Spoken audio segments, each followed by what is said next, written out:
Hey everyone, you're listening to the official podcast of 4playernetwork.com. Check us out at that address for everything you need to know about our community, monthly giveaways, and nightly live streams. You can even support us on Patreon at patreon.com/4player. And last but not least, you can catch the live recordings of these podcasts every single Thursday night on our Twitch channel. We hope to see you there. Enjoy.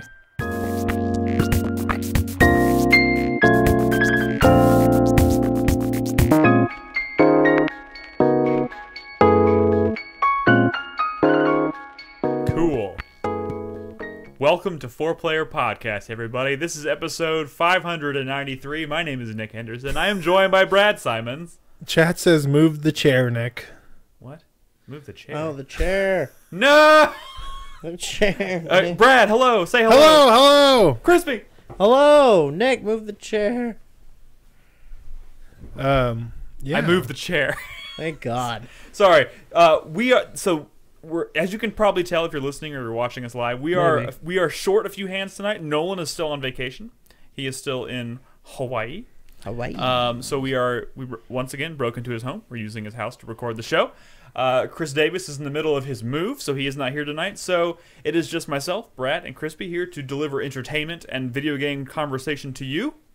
So we're going to do that.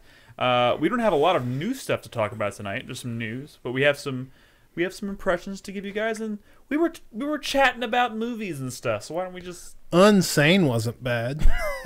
Unsane? Is that a movie? Unsane. That's a movie. That's the name of a movie? Dude, that's a Steven Soderbergh movie. Oh shit! Really? Yeah, but it's not. It's. Wait, I mean, it's all like filmed on a fucking iPhone.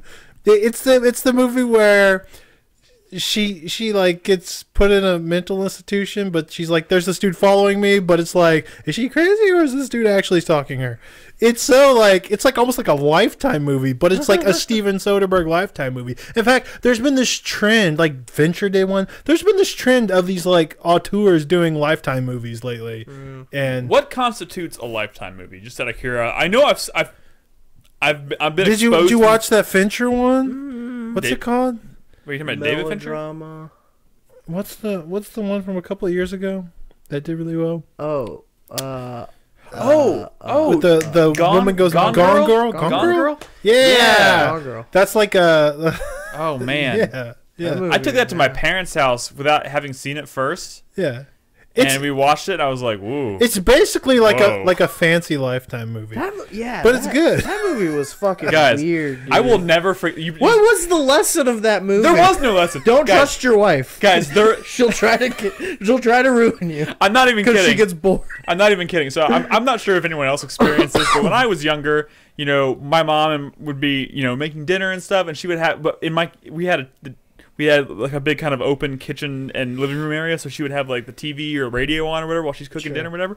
So, but she would have the TV on sometimes, and she would have Lifetime on. I remember one time we were sitting down to eat dinner, and we were watching Lifetime. We just let it roll, whatever. We're eating dinner, and there's like we're trying to have a conversation. I don't even remember how old I was, but like it was like some really really fucked up shit happening in this movie.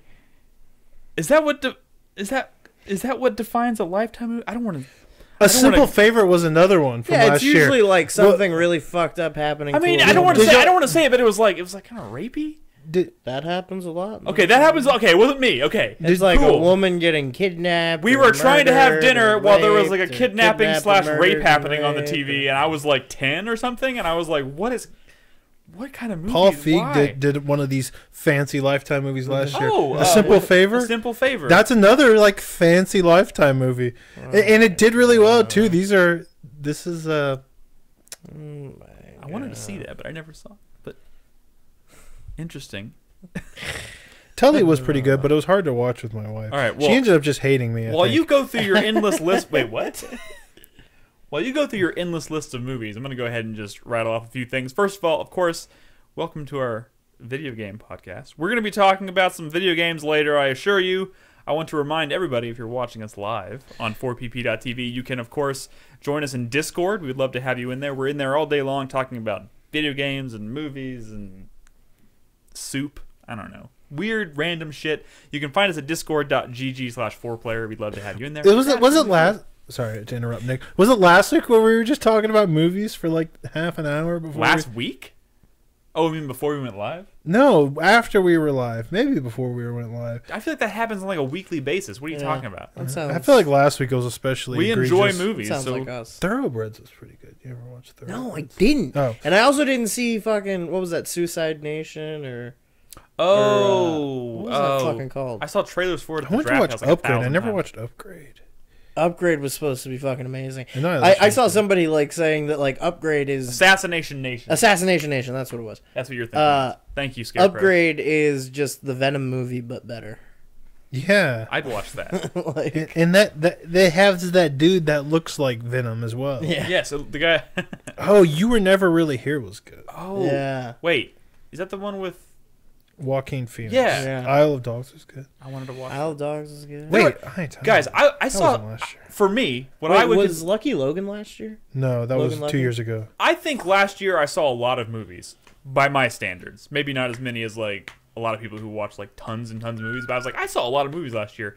You just named like 10 that I wanted to see that I didn't see. I'm like, I feel bad because there's enough that I have not seen yet that I still plan to see. Mandy Oh was wait, last year? was that Tanya Harding movie last year? I, Tanya? I really liked that time, but I think that was 2 years ago. I saw that in theaters like 3 I times. think that was 2017. Mandy. Yeah, no. I think it was counted in 2017, but it came out like in January. Searching was another like high quality Lifetime movie. I feel That's the one where it's like all Yeah. in, like Yeah. You know, if you think about it, FaceTime Gone or Girl is kind of like the anti-Lifetime movie. Well, I guess they all kind of are. Oh, First Reformed was good. First Reformed. I was really surprised that what's his name didn't get an Oscar I still nomination. didn't see Mandy. I haven't seen Mandy either. Ethan Hawke, he kind of got robbed. I really like Sorry to Bother You. Cam, I started watching Cam. I think it was Netflix only. That was like really good, but Is that about the cam girl? yeah, Sure. like the Cam Girl. I don't know horror mystery Yeah, or whatever. Yeah. But then we were watching it while Henry was still running around the living room, and we had to turn it off. And then we just forgot we were watching it, so we hadn't gone back to it. I liked Bad Times at the El Royale. It's pretty I good. heard that was pretty good. I have not seen it. It's kind of one of those movies that's like really fun while you're watching it, and then after you see it, you're kind of like, okay, Inconsequential. what was the point exactly? Yeah. But it's fun while you're watching it, and It's I like think that's, Smoking Aces. Like, what is the point of it? The Endless is really good. That was last year. Welcome to our movie podcast. Oh, what? Oh, I just had one. Damn It's it. okay. It's okay, guys. If you're worried about us running out of A time talking Quiet about video Place? games, don't worry because we don't have a ton to talk about. We don't have that many. But while he's thinking of more movies to bring up randomly, I want to remind everybody that you can support us on This Patreon. movie. So my God wife damn it, Brad. watched this movie To All the Boys I've Loved Before on Netflix, and I watched the trailer. I was like, okay, I'm not gonna watch this. But she watched. She was like, no, it's actually really good. Good story, bro. Cool. Oh, is this the podcast? Yes. The documentary Three Identical Strangers. Oh, was yeah, crazy. That was nuts. Yeah. Yeah. I like how people in chat are literally asking, does Brad know the podcast already started? The No. Writer I heard was good. Hate You Give I heard was. I actually gotta watch all these movies. I can't answer that question, Crispy. I don't know what my favorite movie of last year This was. is believe it or not, this It conversation. certainly wasn't The Green Book. Believe it or not, this conversation shit. started at the beginning because Crispy decided to ask us right before we recorded. Free what was your favorite Solo. movie of last year? I want to watch this Free Solo movie or this documentary I about can't. this dude who like climbs I this can't like watch cliff that. without a fucking rope, I can't. What? and it's like fucking. You'll watch Tom nuts. Cruise do it, but you won't watch a real person do Yeah. it? No, like that. I found out about this because it was one of these like BuzzFeed videos or some shit where the rock climber from this talks about that Tom Cruise scene, From like, and all the techniques. They're like, oh, that's a real fucking technique, you know. And I think that's the dude who climbs the fucking cliff in this documentary. Wait, he references the scene in He's specifically there Mission to talk Impossible about 2? climbing Mission Impossible scenes. with 2? Ethan Yeah. Hunt, where he takes Yeah. the glasses off and he throws them, and Yeah. they blow up, and everyone's Yeah. like, "Well, that was so cool." This is not even a podcast at this point. We're just rambling. People are so confused. We just got to hope that this is no one's first podcast. 8th grade was good. Fuck, I missed that one. Too. Oh, I watched this movie, Oh Lucy. I don't know anybody who's seen that movie, but it was pretty good. It had what's his face? Josh Hartnett in it, of all people. I also didn't see The Favorite. Did any of you guys see that? No, movie? I haven't seen it Rob- yet. That's supposed to be Robin amazing. did. And I haven't seen it didn't yet, see but it. I definitely plan to. Fuck. That movie looked incredible. It did. I do want to see Minding it. the Gap I still was plan good. on seeing it. I already told you to watch that. Leave no trace. Should I continue with the Is Minding the Gap introduction? the Paddington 2 is good. Wait, you saw Paddington 2? Dude, apparently Paddington highest 2 rated is movie of the like- year. Yeah. Really? Incredible. Yeah, like 250 reviews, 100%. What? Yeah. Dude, it looks like a Wait, Wes. isn't that It looks like a basically- Wes Anderson. Wait, Yeah, isn't it looks like a Wes Wait, Anderson movie. Maybe In I'm... fact, Paddington I the apologize. Bear. it might be the best Wes Anderson movie Is of it last not year. Winnie the Pooh? No, it's like No, it's British not Winnie the Pooh. Oh. It's like British Winnie the Pooh. British Winnie the Pooh. All right. Fantastic. He wears a raincoat. The and has pink a blanket. jumper. He goes to jail. It really is very Wes Anderson-y. Yeah. Dude, I mean, it looks like It's like a Wes Anderson movie with more heart. I think you might need to move Sorry, your mic that's a little rude. closer. that is fucking rude. How dare you? Can I continue introducing the show? This is the longest introduction. We've been rambling for so long What are about you movies. introducing? We're all here. We said our names. Yeah, we're here. We're fucking Said the here. name of the We have show. nothing to talk about, I Nick. said Discord. I We said lied to all these people. They think we're about to have a podcast filled with interesting things, and that's just not what it's going to be. if you like what you've heard Gotcha. so far, support us on Patreon. At Give us Patreon.com. money to keep doing this. At Patreon.com/4Player. You want to know what happened No. on my stream Friday? I stayed up till 2:30 in the morning playing Tekken, Wow. You fucking bastard. Playing Julia. playing Julia. All right. Julia Streamer Chang. Julia. We are not talking about Streamer that. Can I- Julia. How about this? Was that you? She's porn a still streamer. real thing? She has a fucking like wind pose where she's like, watch out, watch out. And then it cuts to her and she's like pointing to like, don't forget to subscribe. And she's pointing to an actual subscribe button on Smash the that screen. like button. Yeah. All right, Brad. The first time you talked about this when they announced that, you were like, "This is fucking No, ridiculous." she's a and streamer. stupid. I got a mod that she's already wearing like That a gives her purple the jacket unicorn shirt? that gives her like the Twitch logo. But you're okay. So you sound way more positive right now about that than you did the first time you talked about this. Man, wouldn't it have been a great No, idea? I mean it's stupid, but like it's so stupid that it's kind of become like endearing. Wouldn't it have been a great idea if they'd like made a Julia channel to like promote the game? And it's like, Why didn't they? Julia? Oh my fucking gosh. streaming video games. Why Is that didn't they? true? I didn't even realize it. Me and Kay and Zito were playing for like 5 hours straight, but we were doing like rematch over and over again for like 5 hours. What? On the I just same realized stage. we never even changed the stage. You guys are pathological. That's funny. Jesus Christ, guys. Anyways, how about this? In an attempt to rein this podcast in, I would like to read some feedback from our very last episode. Oh, How does sure, that sure, sound? sure. Okay. Because, of course, if you're watching or listening out there, if you have anything you would like to throw out there to us for consideration, a question or a comment on any of the conversations we have, you can leave us a comment at 4playernetwork.com on the post for this episode, and we'll read it at the start of next week's show. So these are the comments from last week's show. Thorax says, I loved Nick's reaction to seeing Pokemon porn for the first time. You missed that, For the Krispy. first time? Yes. This is- How? How? Well, Brad decided to ask chat to send him pictures. Wait, was it porn of the new girl from Sword and Shield? New girl? No. This is No, the it's Pokemon The Pokemon. from Sword and Shield. Yeah, I've seen a get lot of with the stuff. times. I've seen a lot of stuff with that particular like girl trainer from. Yeah, this was no no trainers. This was all Pokemon. Very uncomfortable, but very funny. Very funny. Did you see that picture? That's like there was like a fucking picture of a door that says Rule 34 on it, and it's like open, and it's like the other like girl trainers from like previous generations like leaning out, and they look all fucking hot and bothered, and it's like the new girl standing outside like, oh no, they're like, welcome to Pokemon. Like, Just realized we never even tried out the new stages. They had like the Negan stage. I'm gonna have to stop you there, Brad. You're We literally didn't even try Negan. It was he didn't change character. I didn't change character. We didn't change the stage, and we just Brad. We're talking about Pokeporn right now, okay? oh yeah, Pokeporn. Pokeporn. Yeah, Pokeporn. Poke. We're not talking about Tekken and Julie anymore. We're talking about Pokeporn. I guess Poke porn. Anyways, two different things. Thorax That's why I'm wearing my Twitch hoodie. 'Cause of Thorax, Julia. Thorax goes on. That's why you're wearing it? Yeah. Thorax goes on to say, if you think that is bad, just look up Futa and Shiva Futa. No. Welcome to the internet, No, I Nick. believe it's Futa. What is Futa? Nick, you Futanari. should Google it. You should Google it. Now. Maybe I will. So after we it's finish like this. it's hentai, but all the women have giant cocks. And when I say giant cocks, I mean like 3 foot cocks. like Bible Black. Yeah. yeah. Yeah. I'm like, familiar. Like egregiously large cocks. Yeah, like that would kill a man or woman. Interesting choice. Futon porn. Thank you for the recommendation, Thorax. Anyways, Fuzzy Turd chimes in. He says, "I'm genuinely surprised that none of y'all have even mentioned the announcement of Dragon Ball game, the new Dragon Ball game, Project Z.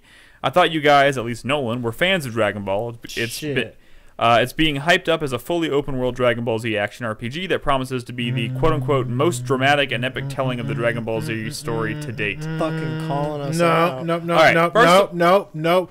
I got this one. Okay.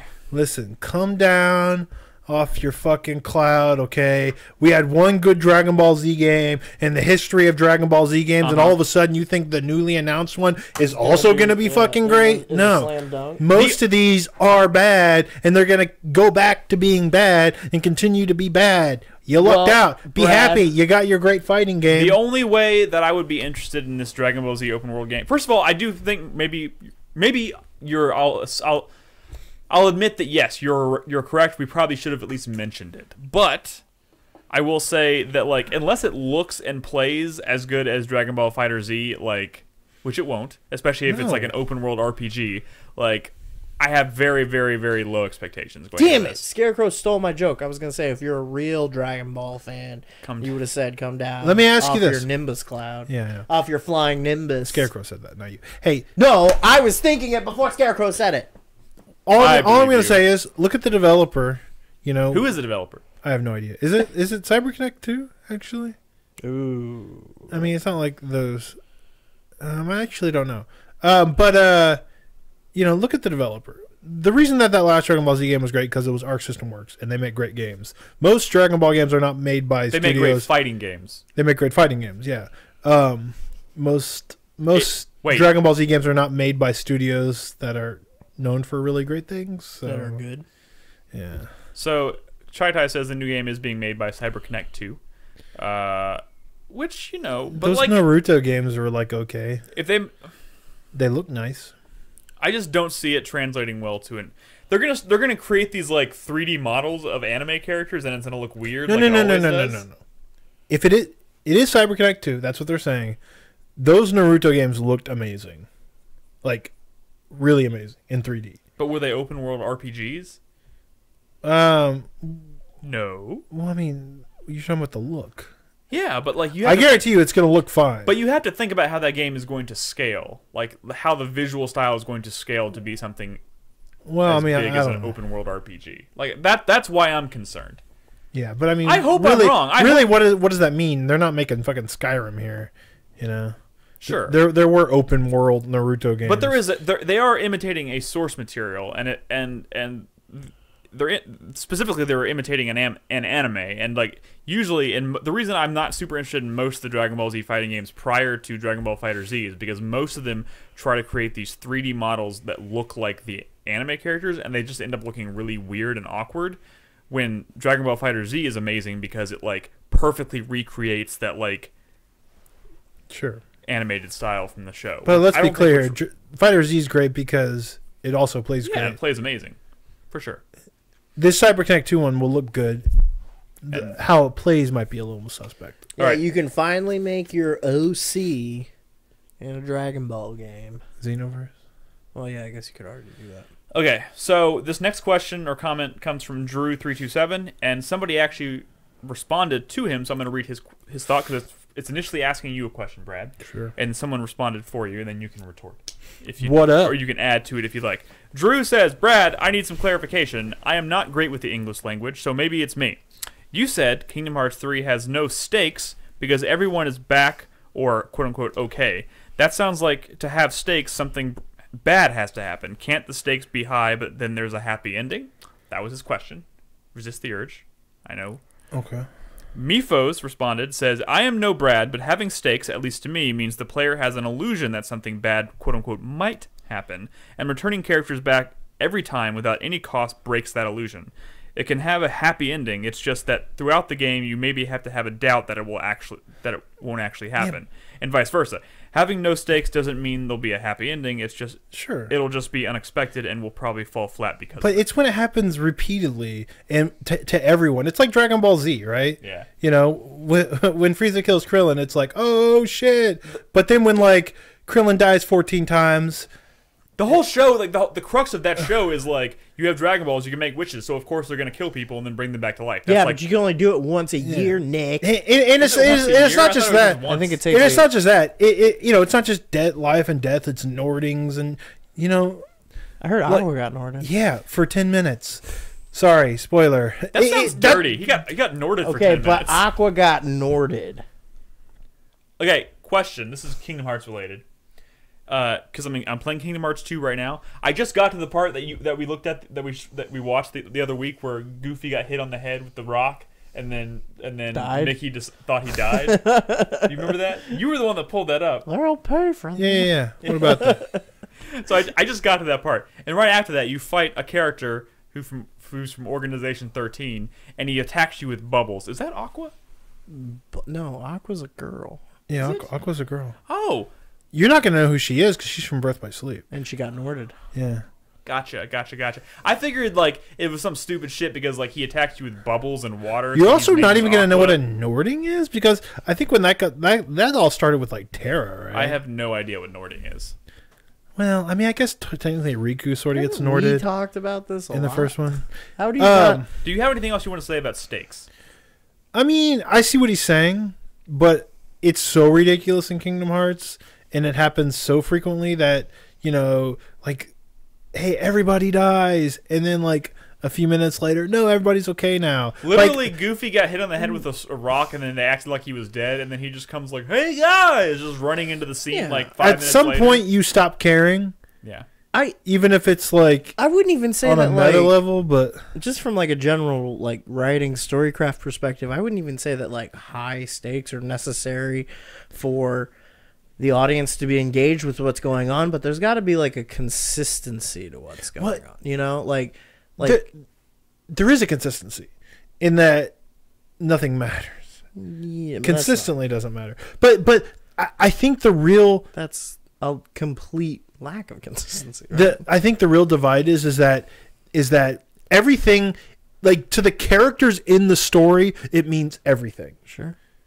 But to the outside player, it means nothing. Yeah. And that disconnect sucks ass. Yeah. I will because you can't identify with what anybody's the game feeling. Is trying to draw drama out of like how the characters are feeling or how they're dealing with the situation, but the audience isn't going along for that ride because they can already see the end that the characters can't. And they keep like retconning shit and like coming up with like weird like Deus Ex Machinas that. Yeah. I will say it's a fucking mess. I said this a few weeks ago, and that like, despite the fact that I'm really enjoying Kingdom Hearts, like I wish to God that like they because at first my first thought when I was playing Kingdom Hearts was like, especially because you've talked about stakes before in the past, and I was thinking to myself like, well, my first reaction was like, okay, the stakes are probably low because it's a Disney story, and like nothing bad ever really happens in Disney. But going back and having played 2 Kingdom Hearts games, and I went back and watched a few Disney movies. No, I'm getting this. Nothing bad ever happens. I'm getting to this. It's legitimately been a very long time since I've watched. Didn't watch The Lion King. It's legitimately been a very long time since I've watched a significant amount of Disney movies. So before I did this series run, and while I'm doing it, like I've been watching some old Disney movies that I haven't seen in 10, 15 years probably. Sure. And I realized very quickly, I was like, what am I fucking thinking? Like, a lot of these Disney movies have stakes. They have like I'm like it's tense. It gets intense. Yeah. This is because you say Nomura, I say just because Square Enix like you say Lucas. Sure. Tomato. Yeah. I mean, it's literally because Square Enix did all the writing. Disney probably had no real like hands-on say in the story. The creators of those Disney movies are far better than Nomura is at doing anything related to a story. If Disney had a say in like, even if it was just like the 10,000 foot view of like, this is what we want to happen, you can fill in the blanks. Like, it would have been probably a much better story overall. But you're right. It's not. It's very all intense. bad. Like the core relationships, like like I'd say core to Sora's motivations are how much he cares about. What's her name? Kairi. She is like a nothing character. She like doesn't do anything. There's like no chemistry. It seems like strange. Somebody posted in Discord that she's even in. Oh, we can't talk about Kingdom Hearts. No, we can't. It is. Let me just bad story, series, writing, whatever, But it's still charming as hell. Let me just say, charming is like puppeteer, but hey, sure, teach their own. Sure. But like I got to this part the other day, and then somebody like almost on cue in Discord posted the screenshot that I had just finished seeing, and I was like laughing out loud to myself in my room alone playing this game. There's a part in Kingdom Hearts 2 you go to when you're in Agrabah, Aladdin's world, and like and then somebody character says oh god, who was it? Somebody said, I came to Agrabah because of all the people and the action. Yeah. And like literally the next scene, like it does a quick cut and it's like panning through the streets of Agrabah. It's a fucking ghost town. There is nothing happening. There is nobody there, and I'm like, why do these worlds have nobody in them? Nothing. Like I'm thinking back, like, this came around the same time as, like, Final Fantasy XII. Remember walking around the cities in Final Fantasy XII, and there's, like, people everywhere talking and doing things? Yeah. Why is none of that in Kingdom Hearts? I don't understand. I don't know, man. We need to move on from this question. Yeah. It's getting me riled up. But you know what? I still love this game. It's very charming. I can't wait till you finally get through Kingdom Hearts 3. I'm very excited. I'm enjoying the gameplay of the series quite a bit. Well, you better. Despite that. Play on proud mode, by the way, when you get to Kingdom Hearts 3. Is that your final recommendation? It's called proud mode? Yeah. It is. It's called proud mode. I've finished it on proud mode. Terrible. So it's not hard. Are you proud? No. Konish says, following on from Brad's story about how his brother says he drink a hot girl's bathwater. Yeah. Is that a soup? No. Damn it. Well, it does have meat in it.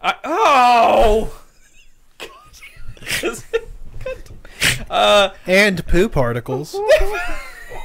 Among other things. Oh my god. Anyways, I had a friend who used to say that, quote unquote, he'd drag his balls over a mile of broken glass just to hear her fart through a walkie-talkie. I've heard that before too. That is not unique to your friend. I don't know, but that's a thing that's gone around. That is not the same thing. That is so different. Anyways, he says, after being a runner-up for Chatter of the Week a long time ago, this is my first time commenting on a show, and I feel ashamed that this is why I felt inclined to do so. LOL, keep up the great work, guys. Thank you very much. He also said... that's related to the website. Anyways, I'll read that later. Grab a Beer says... Right there with you guys and thinking Nintendo Directs and the game industry in general reveal too much and don't leave any mystery. They did it with revealing all the worlds in Kingdom Hearts 3 prematurely, and now they're doing it again with Mortal Kombat streams of MK11. I totally agree with you on that one. Where they show every move, combo, and fatality for most characters. It drives me crazy and deflates my excitement for certain games. Also, if you guys want more engaging, reactionary Nintendo Direct experiences, watch the live New York City events that they have on YouTube. Those guys go E3 levels of crazy for certain announcements. We were just talking about this before the show. Yeah, too bad the announcements are lame. So then the reactions are like, what are y'all reacting to? That is true. Not across the board, but True. So you do, because the nature of the Nintendo Directs too, you miss out on some of that live audience reactionary shit too when something is crazy. I've seen exactly what they're talking about. But nothing is going to change the fact that the delivery of those directs is awful. It is true. I do agree with you totally on your MK11 assessment, because I watched like 3 of the character reveal videos, and while I think those videos are really cool, really well produced, and like great marketing material, like holy fuck, man, I feel like I've seen everything I need to see from those 3 characters. Maybe that's an exaggeration, because once I get into it, I'll realize they're a lot deeper than that, or like I can really get into the character customization aspect of it. Yeah. But like, Yeah, man, but, like, the the fatalities, fatalities, man. Like, come I don't on. want But to. I mean, what is that saying about how shallow Mortal Kombat is? I mean, if you're just going Sure, to it's pretty shallow. No one's gonna argue that point. But But, like, come on. I'm never gonna get into Tekken, Brad. I'm never gonna get into an Arc Systems Works fighting game. I'm never gonna get into Street We Fighter. still Like it. Mortal Kombat is admittedly probably the more casual side of fighting games, but like they're fun to play, and like you go to it for like the fucking insanity of it. They're fun to play, so don't worry that look, they're just trying to sell copies of the game. I know, don't get me wrong. Like, Gets people hyped. I recognize my limit, and I was like, okay, I've seen enough. I know I want to play this game. I know I want to buy it. I know I want to see some surprises when I pick this thing up. So I stopped after watching 3 of those characters. That's a good idea. That's a good idea. But like, at the rate they're releasing them, they'll probably have every character out there by the time that But I game mean, comes out. if you watch the presentations of all like the new character reveals where they're like doing an hour stream or whatever, they break it down like a fighting game. Like they're making those streams for like people who want to take it seriously as a fighting game, not necessarily just pro players, but you know, people. I mean, they break down each of the moves and what they're useful for and stuff. So I think they're showing all that stuff because, you know, to the players that really care, that stuff doesn't really matter as much. I mean, it's nice, but like, you know, it's like they're showing off the flashy stuff for the more casual players. Yeah. I don't know. I mean, you're right, but I get it, and you know. When you're right, and you're right. Maybe only show part of the fatality. I feel like because every character has more than one fatality, right? So why not show one There's fatality? gotta be secrets. And then save some for the actual. Well, I think that is what they're doing. Also, there's. I mean, they've only been showing one fatality. Really? Well, maybe it's just because like some of those other the rage moves or whatever. Yeah, they look like fatalities. I'm like, They wait, do, that they wasn't a do. fatality. You ripped that dude's like skull out of his head. Yeah, What the yeah. fuck? Yeah, but he did it angrily. Yeah. And then he got back and kept fighting. So yeah, I don't know. But I'm very excited for Mortal Kombat 11. I actually kind of want to pop in Mortal Kombat 10 and play more of that before that game comes out, which I might do soon. Fuck that. Quick question, Krispy. Putting you in the hot seat. Injustice 2. Mortal Kombat. If you get one character that you want to see return, they haven't announced Sub-Zero. yet. No, don't be a bitch. No, Sub-Zero is the only character I care about. Wait, are you serious? He's in there, dude. He's definitely in there. I'm glad Cassie He's Cage also in Injustice. I'm glad Cassie Cage is coming back That's cool. because Wait, Cassie was which cool. one was she introduced in? MK10. Oh, the one that I haven't played enough of. With all the combat kids that everybody hates. Yeah, I like Cassie Cage. I thought she was cool. Also, I liked her moves. is it Jax's daughter? Yeah, She's I back. don't remember her name. Kenshi. Oh, Blind Kenshi? Yeah, Kenshi. He was cool. He was in Mortal Kombat. They haven't announced him yet, have they? I don't think so. Have they announced Ermac? Because Ermac was cool. I don't think they've announced Ermac yet. Man. But Blind Kenshi was probably my favorite character. Oh, actually, you know what? Inception? You know what'd be really cool? I fucking hate the cyborgs. I fucking hate the cyborgs. You hate I just- Cyrax and Sector? Yeah, I just think it's And I just Smoke? think it's fucking stupid, but it's stupid in a way that makes a lot of sense for Mortal Kombat. So I kind of hope that they liked bring them back back in the that day. fucking cyborg Sub-Zero. What about Stryker? I feel like Striker. at this point they revealed so many like. What about normal- Sheena? I think at this point I they don't know revealed who so Shiva? Shiva. Shiva. At this point they've revealed so many Lady like Goro? normal human like characters. No, that not I feel Shiva. I feel like The any- screaming lady. Oh, Sindel. Sindel. Sheena, that's from... She was like the Goro. Shiva's the Shiva Lady Goro. Goro. Fucking Smoke and Rain though. I want like all the ninjas back. What about Noob Saibot? You know, wasn't there a game where Smoke was one of the cyborgs?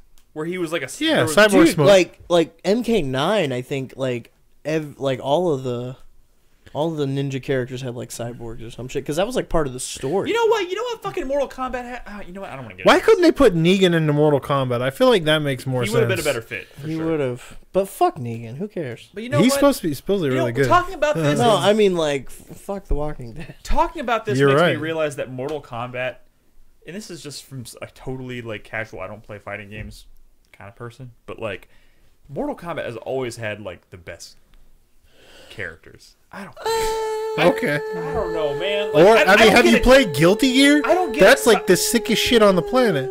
Like, I don't get excited about characters in any other fighting game. Let me except tell for you fucking Mortal something, Kombat. you just have to play them. I don't like to.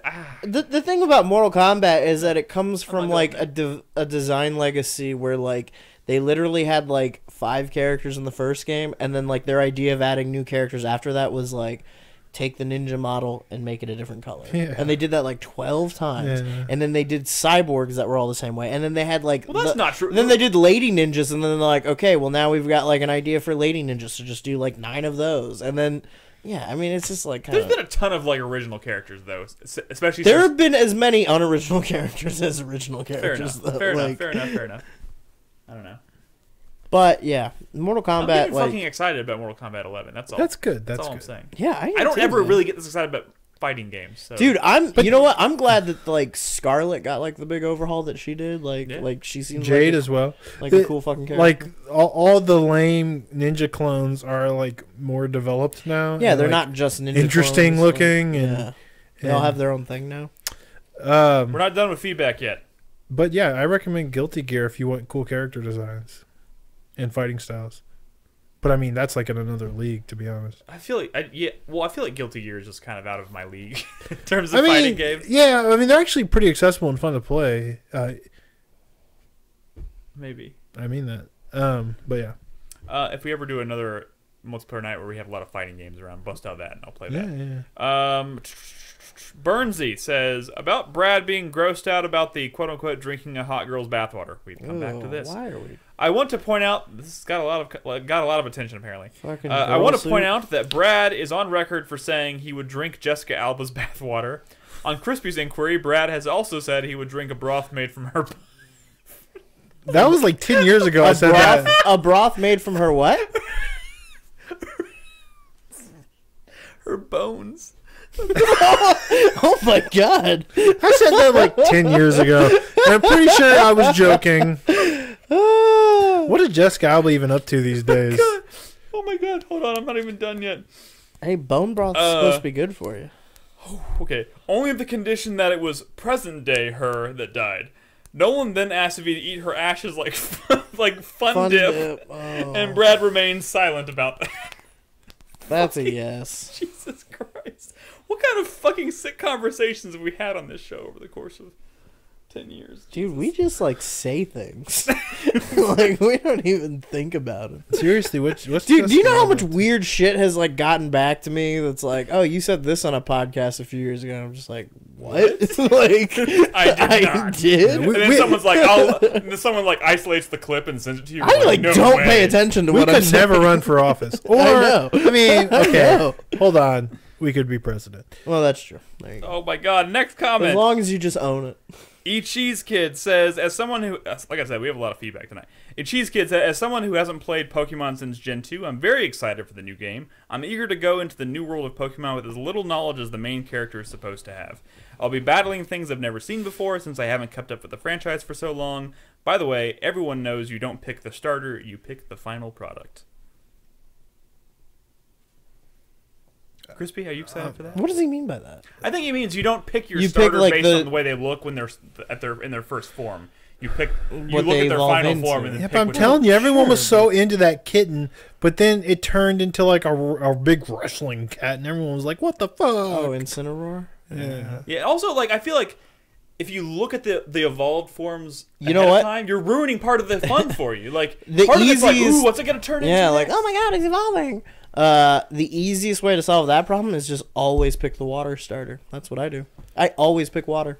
Brucey said, That's the way to go this time. I think. Score Bunny is the worst Yeah. starter since that fucking seal. It's in a bad Gen 7. name, Wait, too. which one is what's the name of the water one in this one? Is it which one is Score Bunny? Sobble, I think. Okay, Scorbunny? Score Bunny I think is the Score- fire one. Yeah. It's the bunny. It's a terrible name.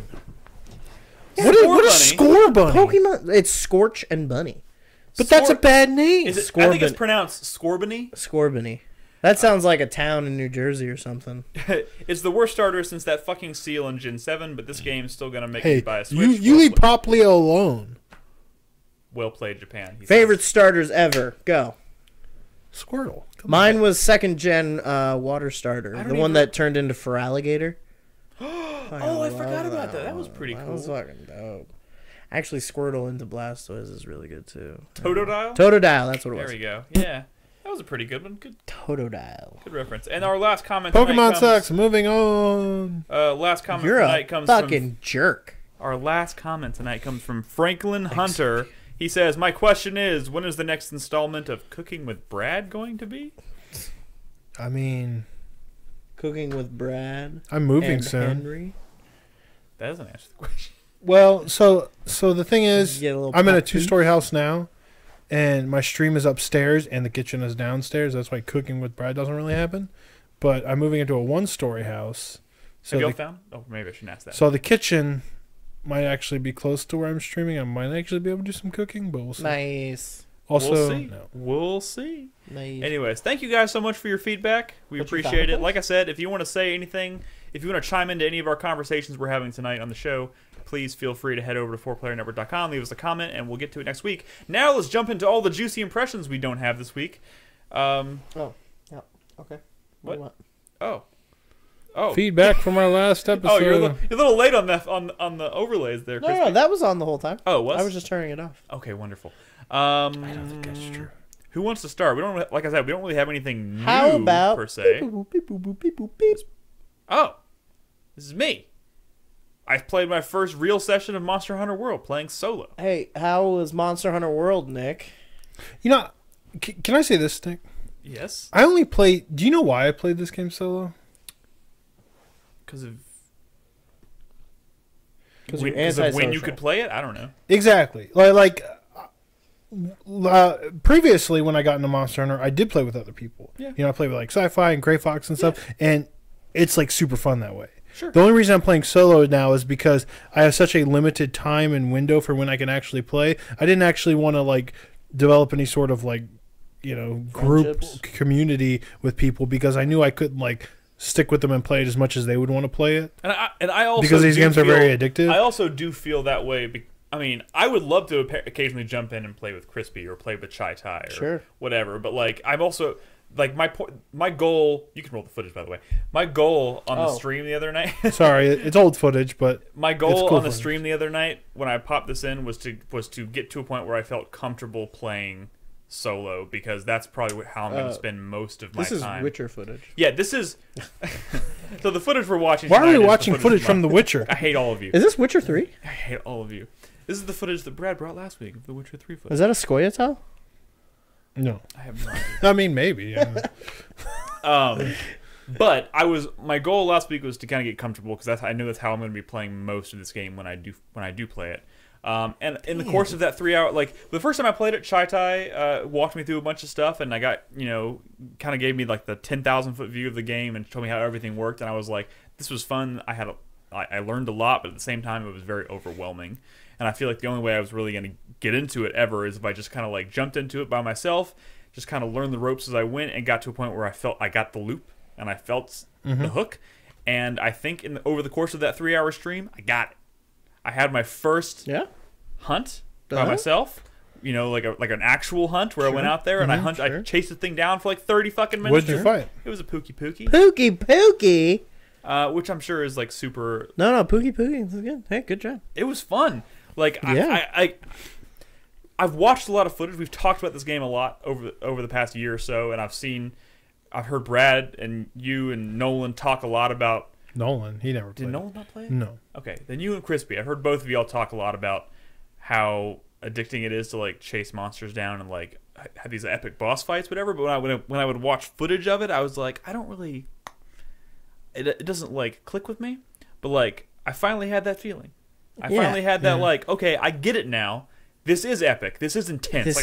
I'm chasing this thing through the woods. I come around a corner. Another huge fucking monster comes out of nowhere, and they start fighting. And I'm like, fuck! And I just like jump out of the way on the cliff. And then they're like hitting each other and dropping like materials on the ground, and you're like running between their legs, being like, "Ooh, I need that." Yeah. And like I'm like trying to cut off the tail of the Pookie Pookie. Yeah. Everyone like in chat's like screaming, "Cut off his tail! Cut off his tail!" What weapon did you settle on? So I played around with a lot of the weapons on Monday, and I ended up settling with what people are telling me is like one of the most technical weapons in the game. Charge blade. The charge blade. Yeah, but I love the charge blade. Play what you think is dope. That's what I think is not. great. Yeah, it's not like it's a little tricky to like figure out at first, but like once you get how the charge blade works, it is fucking. There's a lot of nuances and stuff. Yeah, too. and actually, who was it? Dog Muffin, I think, posted a link in chat, and it may have been part of that series that you linked me earlier, where it was like I just rescued a Pookie where he kind of walked me through the like how the charge blade works, and I watched like an 18-minute video on it. I was like, okay, that makes even more sense because I was kind of like just like trying to make my way through it, like brute forcing my way through the gameplay, kind of not knowing the intricacies of the charge blade. Yeah. And I kind of got it down, but there were some things I learned watching that video, and it's great, man. This would be a really good game to play on stream. I really hope you stick with it. I mean, Nick, I will tell you this though, like now that you've like tasted the loop, yeah, like you gotta like keep going. You know? Yeah, and like to see some of those other areas. It's I mean, like it gets like crazy. Like you're still kind of like in the shallow end, you know? Yeah. But like, I'm sorry. It's a great game to stream. To like address Brad's point earlier about like not like forming a community or like playing with people regularly. I had that issue too, where like I started playing it with a group of friends, but like we could never make our schedules match up, and then like. It just got to the point where like I was just playing by myself whenever I could. Yeah. I will say that I think that the online community, like the rando community, is better here than it is in a lot of these games. Yeah. Like it's more useful to like. And maybe I'll dip my feet into team that. up with randos. Maybe I'll dip my feet in that once I get a little bit more comfortable and confident in the gameplay. Like I said, I've only had like one session so far where I'm like kind of learning it. Yeah. And stuff. So like. Once I've played like 3 or 4, and I'm like, okay, I feel totally comfortable with the way this game works, then maybe I'll start doing some rando matches and see how it goes. So what's next? A Baroth, maybe? Dude, I have no fucking idea. I'm surprised. Like, I'm always shocked that you guys... Did you mess around with the armor and stuff? A little bit. I mean, yeah, actually, the last thing I did after I finished my hunt on Monday was I went back to the armory, and I spent like 20 minutes just like looking at armor and crafting new stuff and whatnot. So... yeah, it's all cool. I like it a lot. I totally intend to play more of this. I don't know how much of it I'm going to play on the feed. I'll probably stream some of it, but the one thing that's kind of sucks is like in this game, more than most, so like when I stream, I have to unplug from my, I can't play in 4K and, all that shit in HDR when I'm streaming. And then I was playing this the other night, and I was like, this is kind of a grainy-looking game. And then after I was done streaming, I unplugged my cable and plugged it into my TV, and I was like, and the 4K kicked in, and I was like, holy shit! Like, more so than most games that I've played, it's like fucking night and day. Dude, in this it's game. fucking beautiful. It is a beautiful fucking game, but I could not tell how beautiful. Wait till you get to the Coral Highlands. Could not tell how beautiful it was until I was playing This game's 4K. Pretty good. I know, I'm digging it. I'm sad I didn't get to play it during the year it came out, but I'm... Well, what you could do is, because I'm pretty sure they reset everything in the expansion, so you could wait and hop in when Iceborne comes out with the rest of us. Yeah, because we'll be playing it again, I'm sure. Dude, that'll be a big like. I will probably do both. Infusion of new players. Actually, how will that work? If I'm like in the middle of Monster Hunter World proper and I want to play the expansion when it comes out, I think they separate them. I'm not sure. Honestly, because it's not like a standalone thing, right? It's like I think it is standalone. Anybody in chat know if it's standalone? That would be great. We'll see. But anyways, that's my early experiences so far with Monster Hunter World. I'll give you guys updates as I figure this shit out. It's one of the like 4 games that I'm playing. Hey, check right this now, out though. Election's about to show up. Whoa! Watching all this sweet footage of stuff that I'll never be able to do. Whoa! Actually, Geralt has a crossbow on his arm. Yeah, so you should play this DLC, Krispy. Oh, wait, I missed it. Oh, no. Wait. You're a dick. Anyways, that's all I have to say about Monster Hunter World. We've talked about it a lot over the last year. It's a great fucking video game. Let's talk about something else now. Krispy. You can cut the footage. Nuts. No, I'm What are y'all been playing? Oh, no, that just resets it. Oh my god, oh my god. Oh no, production qualities are shit. There it goes. Sorry. I like how the Nintendo Labo thing I use in the background looks like fucking Wally or something staring me down. Wally. No, it looks like Johnny 5. Oh, I said Rob from Smash Brothers. Johnny 5. Okay, so you want to talk about Slay the Spire? Yes. Do we have footage? I think we do. It's same footage from last week, but we have it. Slay the Spire. So still like Slay the Spire footage. I could have recorded more footage, but it just would have looked like Slay the Spire. Yeah, it doesn't really look. I mean, I could have played a different class. It's like recording footage of FTL. It's nobody's gonna be like, "Wait, y'all showed this footage last week." Oh, I have seen this before. Wow, that's a lot of fucking relics. That's not a lot of relics. That's more than I usually get. You need to fight more elites, homie. I do, and they fucking hurt me. Yeah. They hurt me. Yeah, they're assholes. So, Krispy, you've been playing Slay the Spire. I've been playing Slay the Spire for the last few weeks. I mean, I probably put like 6 hours into the game, so I'm not like super deep into it. Like, the whole time I haven't been here, I also haven't been playing video games. So makes sense. You've been busy. Please bear with me. But hey, this game, my first impression of it was like, oh, this looks kind of cheap because it looks kind of cheap. It's a weird aesthetic. I will be honest. At first glance. But at first glance, holy fuck, is this game fun? Yeah. Like, holy fuck, is this game fun? I really like this game because it is honestly like scratching like a Hearthstone itch for me, you know? Like, I don't have to go back and play Hearthstone again and waste all that time, which Hearthstone's still great, but I feel guilty when I play it. Take Seek. For some reason, this one feels more productive. I don't know.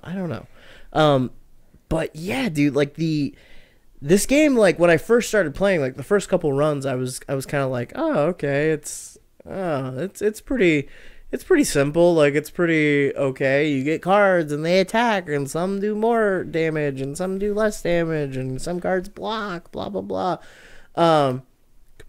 But like, holy shit, I didn't realize like how fucking deep the mechanics go, and like how many different kinds of like deck builds there are and synergies. Shit like that. And the best part about this is taking that idea of like deck building, like there's like game modes in other card games, like, you know, like Hearthstone has an arena mode, right? That's all about like, here's a bunch of random cards, build a deck, and like make something work. Yeah, and that's really fun. I mean, in like Magic the Gathering, you call it draft play, where you're just like that's you like open half up a bunch the game. of packs. Yeah, like everybody in the tournament like opens up a bunch they of buy packs, a box, and then you make a deck with that. Yeah, it's like nobody knows what deck they're going to be playing with. They just have to like build one out of what they're given, which is cool, and because that is like a huge... everyone feels like they're on equal foot. Yeah. It's not like, oh, I spent 3 years like buying all these cards and crafting the perfect like 3-turn burn deck. But you know? So you're on the I have 4 Grim so you're on the Lava same level Mancers. because you all did the same thing, and that you opened up random cards. Yeah, you're all like, starting on the same playing field because you just have to like improvise. With but what couldn't you're given. someone's cards still be better? They could be, but they don't have a fucking say in it. You know, like you could still. I mean, obviously, you can get fucked over in draft play like really hard, and the same thing happens here. Like, you can get kind of like fucked with like, oh, I'm trying to build this sort of deck, but I'm not getting the cards I need, or like I made choices early on that were conducive to what I wanted to do, but now I'm not getting choices later on that are helping that. You know, so you can totally get fucked. Like, I mean, there's still like an RNG element to the whole thing, but draft play is kind of popular because it removes that min-maxy power gamer kind of thing from the equation, you know? And to like take that and build an entire game, like an entire dungeon crawl out of that, is fucking brilliant. And I bet Blizzard is looking at this game going like, fuck, like, why didn't we just do this? You know? like Blizzard has like single player modes for Hearthstone where you're using like specialized decks that can do specialized things against specialized opponents, but it's still basically just kind of like, it's more akin to like the puzzle matches in Gwent than it is like this, you know? This actually really reminds me of like a there's a whole genre of tabletop games called deck building games. Like a famous one is Ascension, and it's based around that, where like you literally have like this giant pool of cards. You're building decks as you play, and the decks will mostly be composed of like attack or like defend cards, and you're going through like 20 cards over and over again, discarding them, reshuffling them. You know, like it's a very like there's an element of randomness wash, rinse, repeat element to the whole thing. You know, gotcha. But like the way that so this game has like 3 characters right now. There's like the like straightforward broody attacker guy. There's the kind of like sneaky rogue like character, and then there's like this weird kind of magic user who's all built around like charging these nodes and discharging them. We talked to about do like different. I know. I'm not trying, but like what I was getting at with that is that like it is amazing how completely different each of those characters feel. Yeah. I feel like I have a really good handle on one of them, and then I try to play another one, and I'm like, this is a different game. Who are you comfortable with? I'm really comfortable with the rogue character. Yeah. Yeah. I mean, I think he's like the first one's a little too straightforward. The third one's a little too complicated, and like the rogue is just right. Right there. And Noxious fumes, set it and right, forget it. and yeah, like I'm figuring out like what the good combos are and like what the good cards are, and it's like oh, doing a discard deck, you know, like charging up cards by doing like all these discard combos, or like I really like the Shiv builds, like just having a bunch of free attacks every turn. Yeah, like that shit's really fun. And like this game's fucking pretty. It is pretty fucking. I've been balls hard. even when I haven't been playing it, and I told you I've been using Steam Link on my phone to play this like in my house. Like, oh, have you? Yeah, you can do that. I didn't know. Oh shit. Yeah, playing in bed and stuff. It's crazy. I saw that glint. Even when I'm not playing it, I'm watching a lot of videos. Like there's this one guy who's played like so much of the game. He's like probably one of the best players in the world, and he streams this all the time, and he uploads videos on YouTube. And he'll have like 20-minute videos just talking about one card, and he's got like he's got such like a calming voice, and I've been really hooked on this shit. I watched a video. He's played like 3,000 hours of the game. I watched him do a playthrough with another player access for a long time. who's played 100 hours of the game. So you have a guy who's played 3,000 hours of the game explaining the finer details of the game to somebody who's played 100 hours. Right. To a guy who's like put in 100 hours. And the guy who's only played 100 hours keeps saying, well, I'm still really new to Slay the Spire. I swear to God. And he's being completely sincere. Dude, that's what it fucking feels like. Yeah. Like, oh my that's what God. it fucking feels like. Jesus it's Christ. fucking nuts. Yeah. Like, that's why when I said I played about 6 hours, Brad was just kind of like, oh. Yeah, I'm at like 50, but I'd say, you know, more than 6. But like, I'd say like at least 10 to 15 hours of that is idling, because what I'll do is I'll play like via my phone, and I'll forget to shut down the game via my phone. Oh, so it's just sitting there. Then it's just like sitting on. Yeah, that happens sometimes. I really like, you know, I've mentioned this before, but I really like when I have like days off, just having like veg out games like late at night. You know, like I like just putting on a movie or like a TV show and watching that and like playing a game on the side.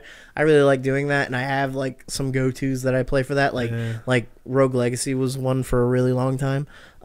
This is like my new chill out. Your new jam. Yeah. This is my new like just fucking chill game. This like, is a good like kid watching game too. Yeah, because you don't need to, like, it's not like it's not like timing your moves. You can just like make a move and like, you know, put it down, nudge the child and make sure he's still nudge the child. You still with me? Yeah, this game is fucking amazing, and I feel really ashamed for judging it by the book look, by its character. I mean, it doesn't have that visual style that pops like Darkest Dungeon. Yeah. But it's just as deep as something like Darkest Dungeon. It's wow. Like, it basically took FTL and Hearthstone, two games that I fucking love, and just like smashed them together. This one game that I fucking love. Like, this is, I honestly think this is up there with something like FTL. This game is amazing. This is definitely top 10 material. Damn. Start thinking about it now. This is fuck. Well, yeah. Start thinking about your haiku now. This Krispy. is top 1 material. Top 1 material. This is fucking cancel it. This is the GOAT. This is the GOAT. Cool. Is there any other games that we wanted to talk about? It's been kind of. I mean, I've been playing kind of the same stuff still, and you know, there's a lot of games on the horizon that I'll be playing. Starting next week, it's gonna be like a nonstop. Wait, Sekiro comes out. Devil May Cry tomorrow. Okay. Sekiro next weekend. And then April we get into Days Gone and Mortal Kombat and like 3 other games that are like maybe lower, not AAA necessarily, but pretty big releases. You know, the really Sinking sucks? City, I think, is in April. That's one thing I'm kind of keeping my eye on. You know what really sucks about that? Huh? Oh, you guys are gonna hate me. Oh no! Oh, you guys are gonna fucking hate this. Spill it, Krispy. So I went and I fucking bought the Legendary Edition of Destiny 2 with all the DLC because it was on sale for like $20. You scumbag! And I started playing it again, and Like that No game. Anthem? Like I say, no, I haven't touched Anthem. I didn't buy Anthem. I swear to God. That's probably a good I played the decision. beta, and then the day it came out, everyone was like, "No," and I was just kind of like, yeah, Maybe in a hold year. off. Yeah, maybe in a year. But like, I went back to Destiny, and Destiny's fucking dope. I'm They muting his changed mic. it so much. It's fucking great. Oh no. You're muted. Come on, Krispy. No. Get Devil May Cry or it's fucking something, great, man. Huh? I'll play Devil May Cry at some point, maybe. You guys tell me it's good, and I'll play it. I'll play it if I can play the Crispy. version with the Crispy. animatics. It's good.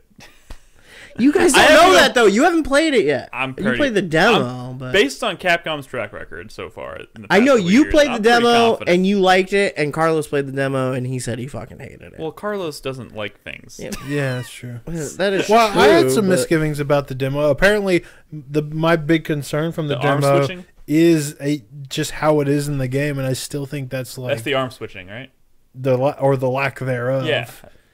Yeah, That's I so still think dumb. that's like insanity, but hey, whatever. But like, I've been reading like review after review after review of this game, and like everyone seems to be like saying this I is haven't like used the boost easily one of the best in the series. Like we're talking like in comparison to things like Devil May Cry 3, and I'm like, really? We'll see. I mean, that gets me really, Really? excited because I think 3 is like maybe the best action God game tier? ever. You know, it's yeah. Well, It'll be really. I'm excited. Dude, I'm gonna gonna poop stuff I'm gonna that play game. the shit out of Sekiro. I already know that.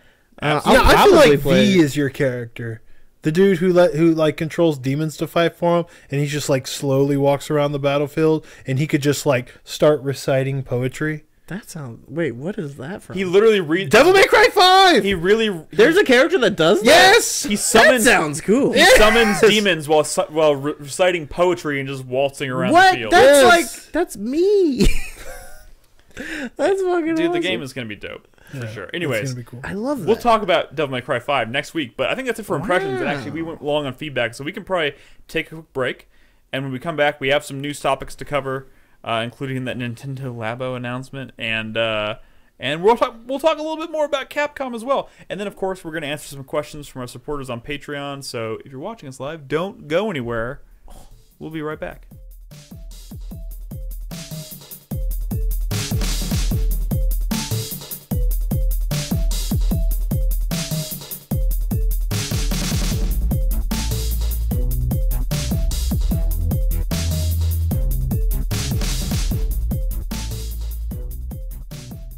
Welcome back to the show, everybody.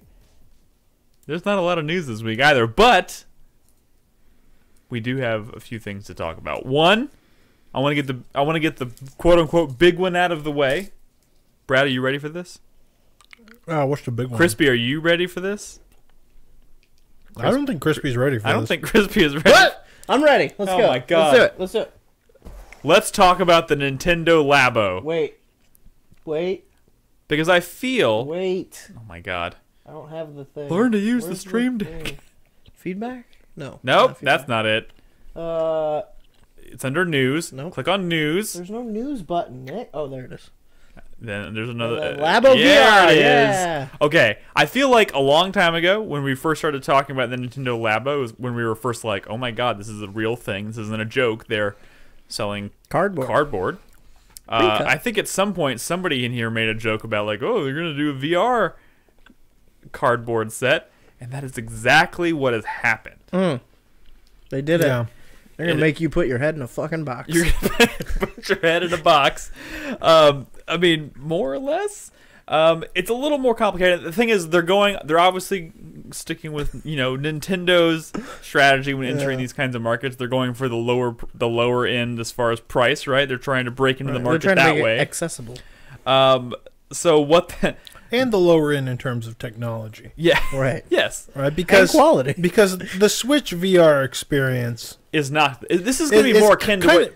It's like more akin to like a mobile VR Yeah. experience. The way. Sure. Yeah. The things that you slap your phone into. Like a and- Google Cardboard.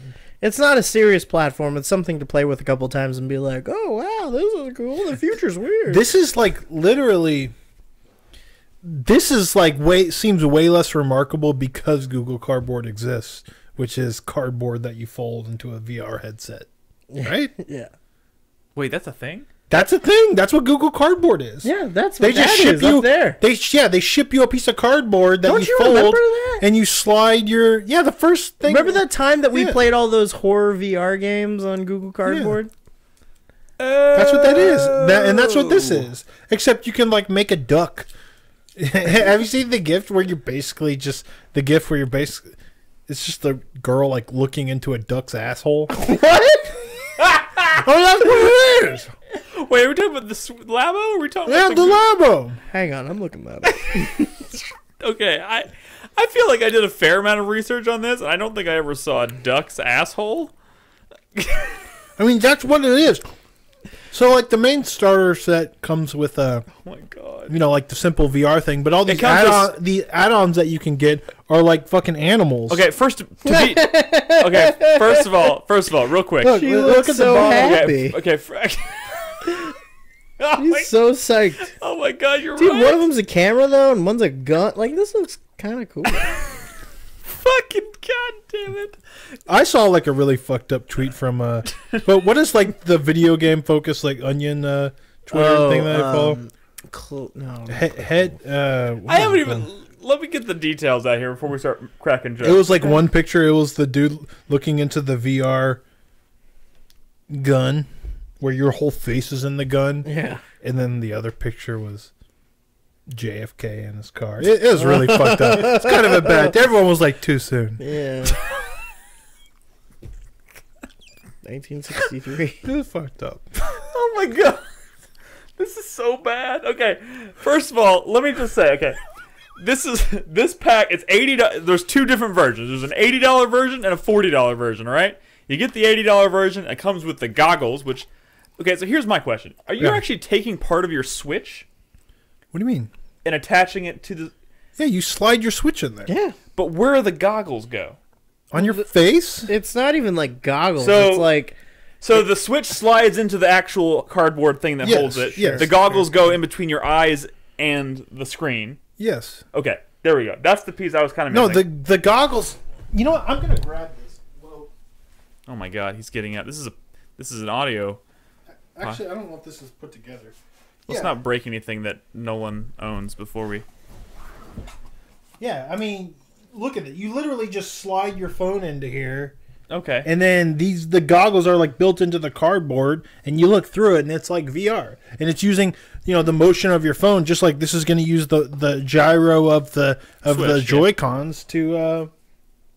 Makes sense. I don't think there's any gyro built into like the screen itself, right? So this is essentially just Google Cardboard, but by Nintendo. Yeah. $80. It's gonna come with if you get the. the $80 is you get all the animals. Yeah, you and get the all. starter kit too. There's 6 cardboard sets designs that come with it, and one's the duck's asshole, one's an elephant, and one's a blaster, and there's like 3 others. Right. You can also get the $40 set, which is just the headset or just the goggles plus the blaster. I want to say. Yeah, something like that. And the animal add-ons are like $20 a pop. Yeah. So I guess Labo is doing well. No, actually, Nintendo's come out and said that Labo was kind of a disappointment. At least that initial. So run. I'm kind of surprised they're moving forward on something like this. I mean, maybe this. Because this seems more ambitious and modern, right? And maybe they're looking at this as like their last ditch effort to make the Labo relevant in today's market by adding slapping the VR. I mean, yeah, they're probably always planning on this. The question is the Switch technology even good enough to do VR? Because the thing that so the Switch might be as powerful as like a phone, right? Yeah. Maybe not like the most recent phone, but it's still pretty powerful. But the thing is, the resolution on like a modern cell phone is like really high. Yeah. While the resolution on a Switch is not very high.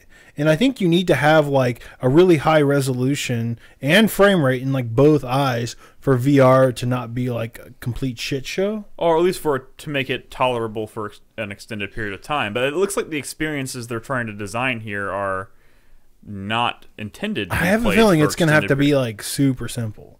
And it probably is. I mean, the mini games for the other Labo stuff was. How much is there really to look at inside of a duck's ass?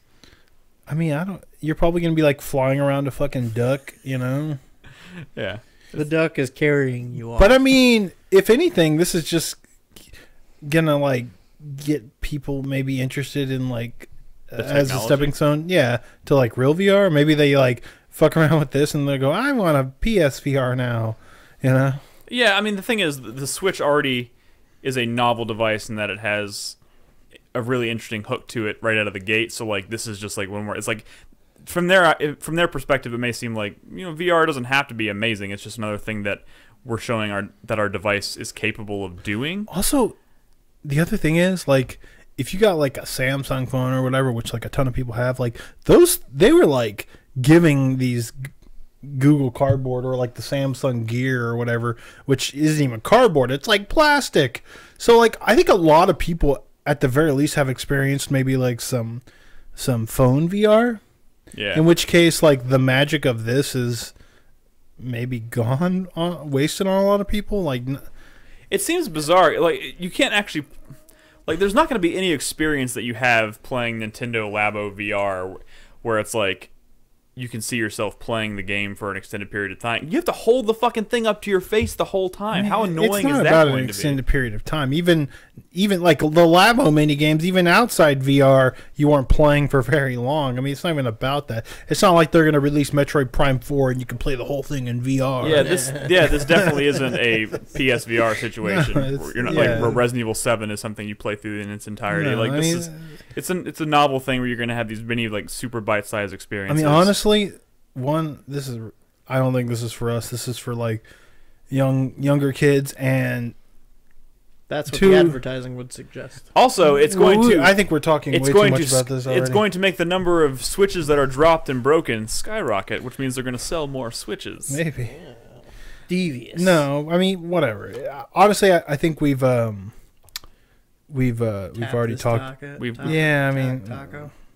Like Labo, I don't think we're going to be talking much about this. You're right. This is probably not going to come up again. Moving right along. Wait, didn't Nolan buy a Labo and stream himself making it once? Yeah. What did he make? I don't know. I think he made the backpack. Oh. He did? Like the robot one, yeah. Where is it? I don't know. Probably crushed by something. In the recycling bin? Oh, shit. Anyways, let's move right along. So this is a quick one, too. This is an announcement they made this morning. 3D Realms announced a new game called Wrath, Aeon of Ruin. Not a super big deal. Not something that I think we're going to have a lot to say about. We did have a lot of news topics this week, guys. But it's worth mentioning, I think, especially in the wake of the success of something like Dusk.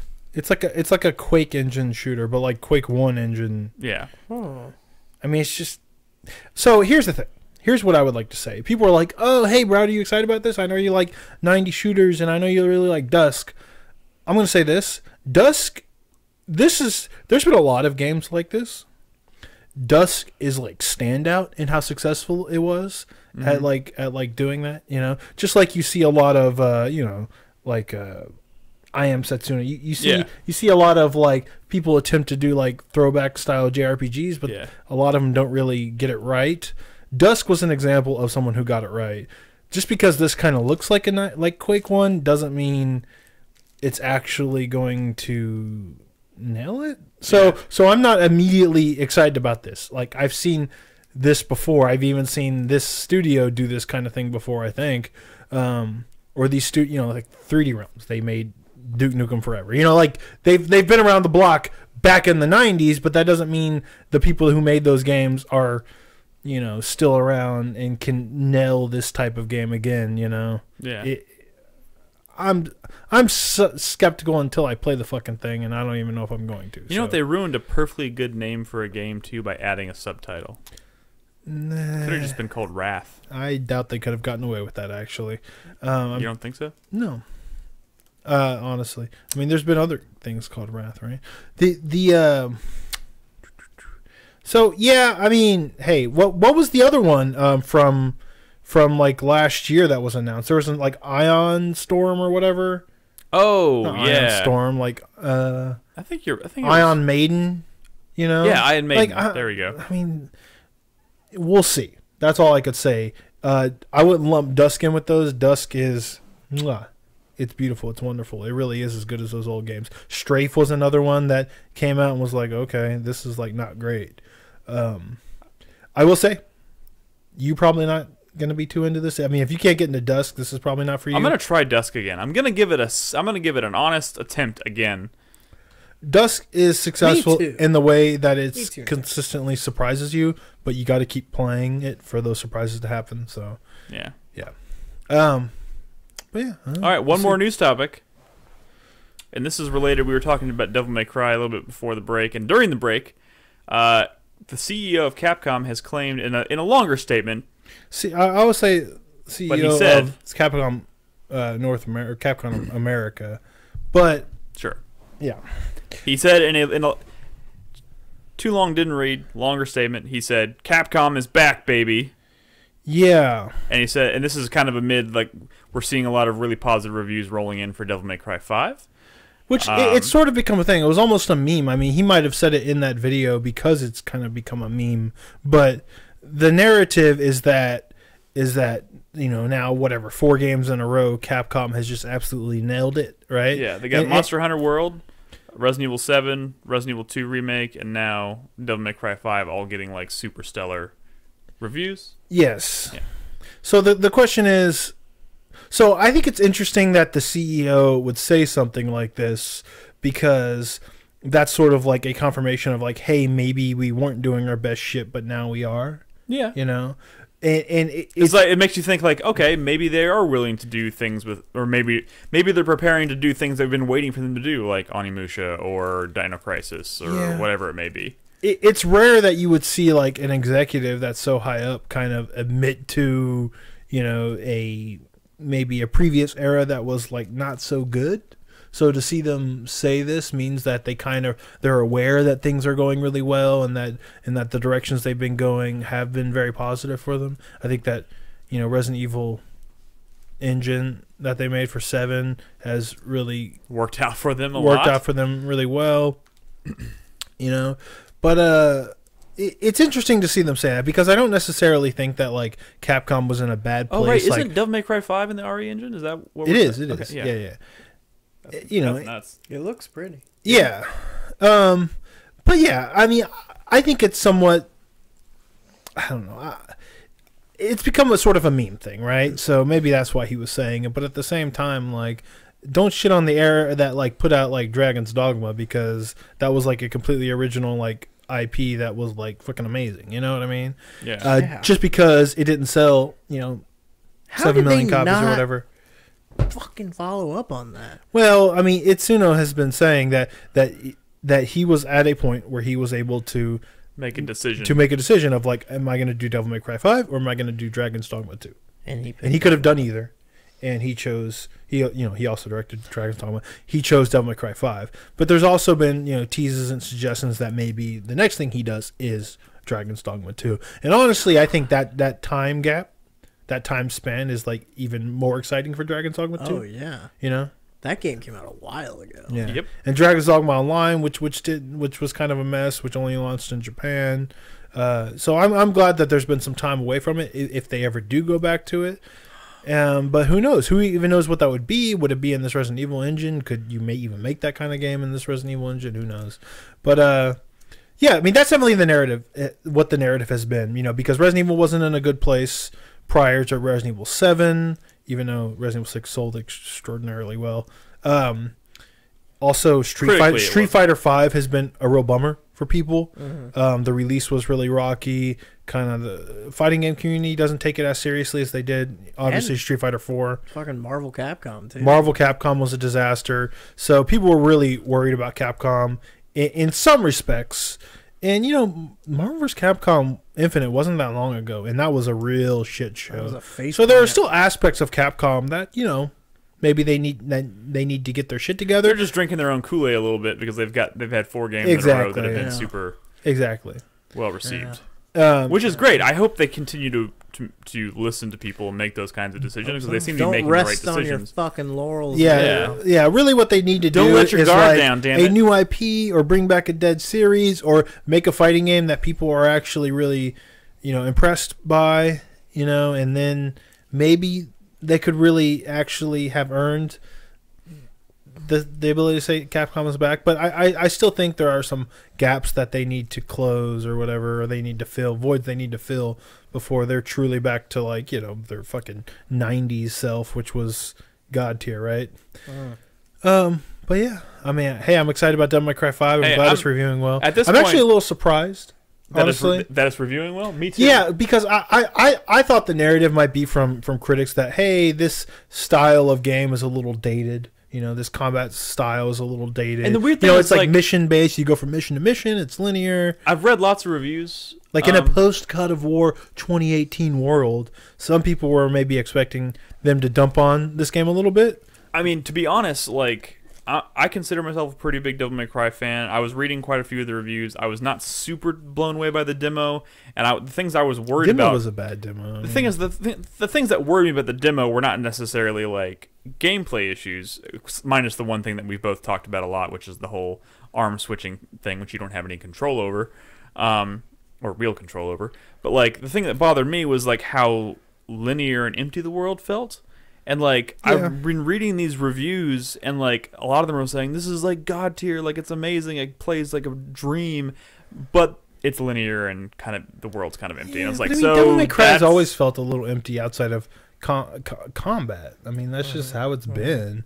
Which, again, is why I expected people to say, hey, this is a little dated. But I think the game has so much fun with it. You know, it's very self-aware. It has so much fun. It has all these different characters, all these different systems and crazy-ass weapons, you know. Like, Dante, one of his not melee weapons, like his gun weapons, is his fucking that fedora. Yeah. That he, like, dances while wearing. And it's, like, it's just nuts, you know. It's... He can turn his motorcycle into a weapon. Devil May Cry 3 just fun, and, you know... So critical success is one thing. I'd be curious if this game sells really well. You know, with Sekiro coming out and everyone playing Apex Legends and stuff. How much of a financial success has Devil May Cry been Not game huge. over game? Not like huge. I feel like this is. I mean, out of this all, is like, I think Devil May Cry is like, you know, 2 to 3 million an entry series. Yeah, I mean, I feel like out of all their franchises, like Devil May Cry is not like. This is not the series that pays the bills. I still think the original is probably maybe the best selling in the series. Which is only because it was coming off of like Resident Evil, and people were maybe saying 4. This was from the creator of Resident Evil 4. Yeah. So or no, Kami. Yeah, Resident Evil 2. Yeah. So it's, you know, I don't know, and that was a very, very different game than what the series has become now. So I don't know. It's a weird series, and I wasn't expecting it to do as well as it's doing. But you know what? The reviews are very, very good, and I have suddenly good word of mouth too. I have suddenly become very excited for this weekend because I'm probably going to be poop socking Devil May Cry 5 this weekend. And there's just a lot in it, you know. Like it does, you know, unlockable stuff really well, and you know, all that shit. Absolutely. So that's all the news we got this week. Not, like I said, not a ton. But can I say one more thing about fighting games? Absolutely. I think if they announce Street Fighter 6 or whatever, eventually, people are going to be like immediately kind of suspect and like whatever, unless it's got like they're doing something dramatically different. I think the best thing that can happen for Street Fighter right now is if Namco, you know, specifically the Tekken team, does finally Tekken Cross Street Fighter. I think that would be huge. There's a lot of goodwill for Tekken right now. You know, like I was saying last week, Tekken currently has more entrants in it, like competitors, than Street Fighter 5. And Tekken 7 is an older game than Street Fighter 5. Yeah. Because, you know, it was out in arcades like a couple of years before it even came out to consoles. So, what happened with that? Did that deal just fall through or something? Wait, so they made one of them, right? They didn't make the other one? They made Street Fighter Cross Capcom Tekken. made theirs. They made Street Fighter Cross Tekken. That one was kind of a whiff, honestly. Just for a lot of reasons. But Tekken Cross Street Fighter, you know, they've dabbled with it, right? You know, they put Akuma in Tekken 7, and people were like, wow, this actually works really well. But I think that project was kind of shelved. They maybe even kind of morphed into, you know, like Eliza and stuff. There are characters in Tekken now that are kind of Street Fighter-y. But I think with the success of Street Fighter, with Tekken 7, and with Street Fighter kind of maybe not doing as well, this is what Street Fighter needs, and you know Tekken could benefit from it as well. It'd be super cool to get everybody playing that shit. Well, anything could happen. Yeah. Hey, Nick. Yes. What kind of socks do you wear? Wait, you just Black? No, I mean like pull up your cuff. Well, this is so weird. Why? Oh, okay. You wear like tube socks, like full size socks. I was just thinking about poop socking. It's like I could never poop sock because I have these little ankle socks. And I don't think Too much poop for I think one I would sock? fill that up pretty quickly. To be honest with you. I was really not sure where this was going. Oh no, my socks are big enough for much poop. For several. For so much poop, yeah. I put on my knee highs before I play some Tekken. Shit. I don't know. All right, take off like, my knee highs. At a certain point, it's not like socks anymore. It's just like long underwear or like a bodysuit that you're pooping in. Like, And then I'm just wearing. At that point, I'm just like, fuck. I'm wearing diapers. pantyhose and I'm just shitting right into the pantyhose. Shitting into the pantyhose. It's starting to extrude through I've just the decided to fabric. start shitting my pants. Oh, yeah. Gross. All right, moving on. Yeah. Thank you for that diversion. All right, so we would like to, of course, read some questions from our beloved supporters on Patreon. If you're interested in supporting us on Patreon, you can find us at patreon.com/4Player. If you pledge $1 or more per month, you can ask us any question you'd like on every podcast. Our first question tonight, you can ask us anything. I haven't screened these questions either. I haven't had a chance to, so Poop pantsing. we're gonna see how this. Oh god, yeah, I'm gonna poop pants this game this week. That's fantastic. Anyways, Fuzzy Turd has our first question Ooh. of the week. He says, apropos. in the Skyrim expansion, Dragonborn, Bethesda recreated Solstheim? This is getting some nerd shit here. Are you familiar with this, Brad? No, I didn't play the Skyrim expansions. I see this as a huge gesture of fan service, given that Morrowind is very beloved. What are some of your favorite examples of fan service in video games or other media if you can't think of a game? In Elder Scrolls, what was it? The Shivering Isles was a really cool DLC that you kind of went to an area that was very reminiscent of Morrowind's area, which I guess that's what they just did in Skyrim again, because in reality, everyone just loves Morrowind. But hey, what are you going to do? I feel like fan service in like DLC specifically? No, just in video games or any other form of media you can think of.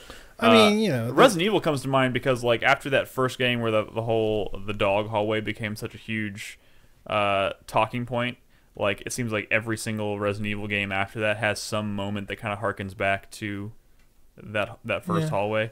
I don't know, that's not quite as significant as like the Skyrim example, but that's one that comes to mind. Going back to like Anor Londo and Dark Souls 3, that was big for a lot of people at home. That's a good one. Holy Yeah, shit. well, yeah, that and fucking Ornstein was in like every Dark Souls game. Wait, he was? Yeah, he was in. Well, he wasn't called Ornstein. I don't know. The Dragon He was Rider. called- Or whatever. yeah, he was called like. The Wait, old did you Dragon fight him in Rider. every one, or you just... Yeah. In Dark Souls 2, you fight Ornstein and Smough separately, I think, right? Yeah. Or versions of them. I've played all those games. How am I not remembering this? People just Ornstein was. You could fight him pretty early, I think. So in Dark Souls 1, you're talking about He's like third you fight area. the two of them together in that Yeah. big Yeah, hall, Ornstein and right? Smough. And then in Dark Souls 2, I think once you go to like the third area. You know you what? can That whole fight series is just Ornstein. kind of eating its own tail at this point, right? Yeah, for sure. But like, who cares? It's great. I love It's it. fucking great. Good fan service. I mean, this is pretty.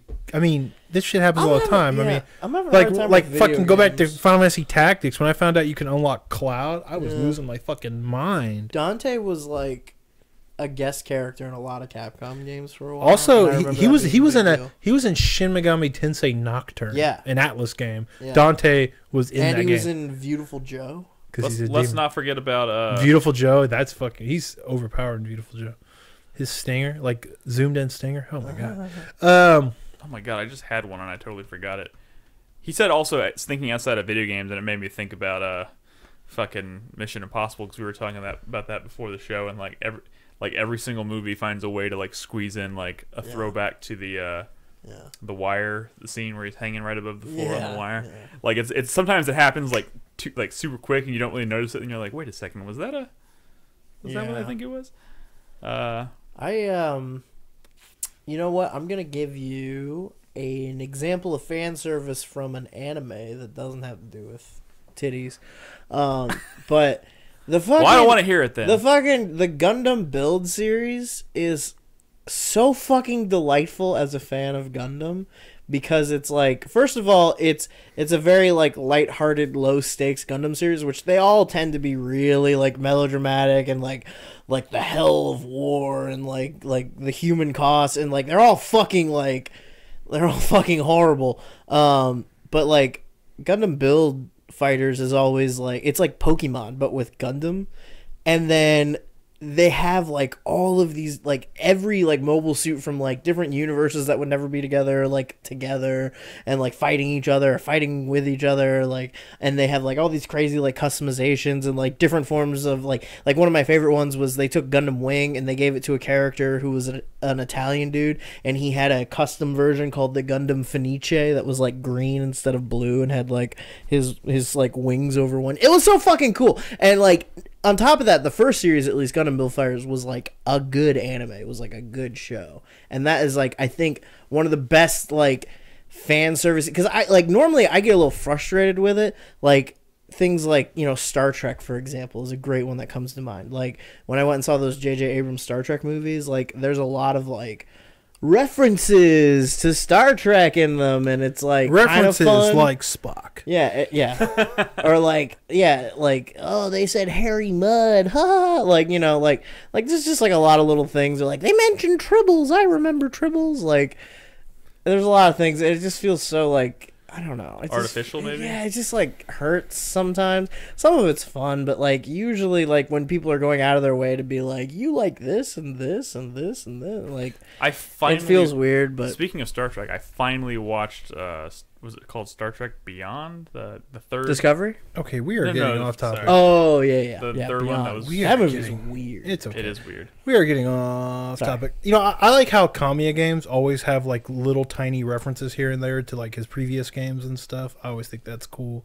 You know, like Bayonetta's like doing quotes from like Devil May Cry, or you have like characters doing like poses and stuff from like Beautiful Joe. Yeah, I love shit like that. There's also because they're not like big and distracting, but they're like, you know, cool little nods. Ooh, yeah. Silent Hill has some pretty good ones scattered throughout that series. In fact, there's a weird one in Silent, and this is kind of like reverse fan service, because in Silent Hill 2, there's a reference to a character who's like a serial killer, and you read about him a little bit, and then that character ends up playing a major role in Silent Hill 4, but that game came after this, so it's kind of like Silent Hill 4 was like reverse fan service from Silent Hill 2. I don't know, but like that shit was pretty cool, especially when like it's very subtle. You may not even notice it, but like when you connect the dots, it's like, oh, that's pretty fucking cool. I like that shit. And then there's like really terrible examples of fan service, like when they like fucking injected Pyramid Head into Silent Hill Homecoming, which had no place in that fucking game. Or the epilogue of Red Dead Redemption 2. Moving on! That's bullshit. That's bullshit. That is not fan service. Moving on. I mean, it is fan service, but it's also like effective fan service. I will fight you for that. Did you finish Red Dead Redemption 2 yet? Shut up. God damn it, Did you finish Arthur's I story? don't want to fucking finish it! Finish it so we can fucking talk about it. Shut up! No. It'll Do live it. on forever in my mind. Yeah. That Yeah. fucking ending is I'm so not goddamn- playing Fortnite because it's just too awesome. How dare you? I haven't touched Fortnite in months. Gonzo How dare Lude you. asks our next question of the night. Here's a morose question for you all. Ooh. What song from a video game soundtrack would you use for your own funeral? Oh my god. Oh god. I can't remember what it's called, but there's a track from the Last of Us soundtrack that I listen to all the time. I feel That's like there's a lot of tracks. like, yeah. There's a lot of tracks from the You're right. Last of Us. Most soundtrack of that The would Last work of for Us is a funeral dirge. Yeah. Like. There's probably some good tracks from. I can't think of the. I'm terrible Snake at remembering names. I got it. The credits song to God Hand. Oh, I wish I had heard that. The theme song to Wonderful 101. That's a good. Danger's coming. Look alive. The thing is, the terrible thing is, I listen to video game music, like all day long when I'm at work. I literally just have it on shuffle in the background while I'm working. But I don't look at the screen ever, so I don't remember the names. Don't do that. You're gonna get us fucking muted. Muted? Who's gonna mute us with the credit music of God Hand? That would play at your funeral? As they're lowering his body into the ground.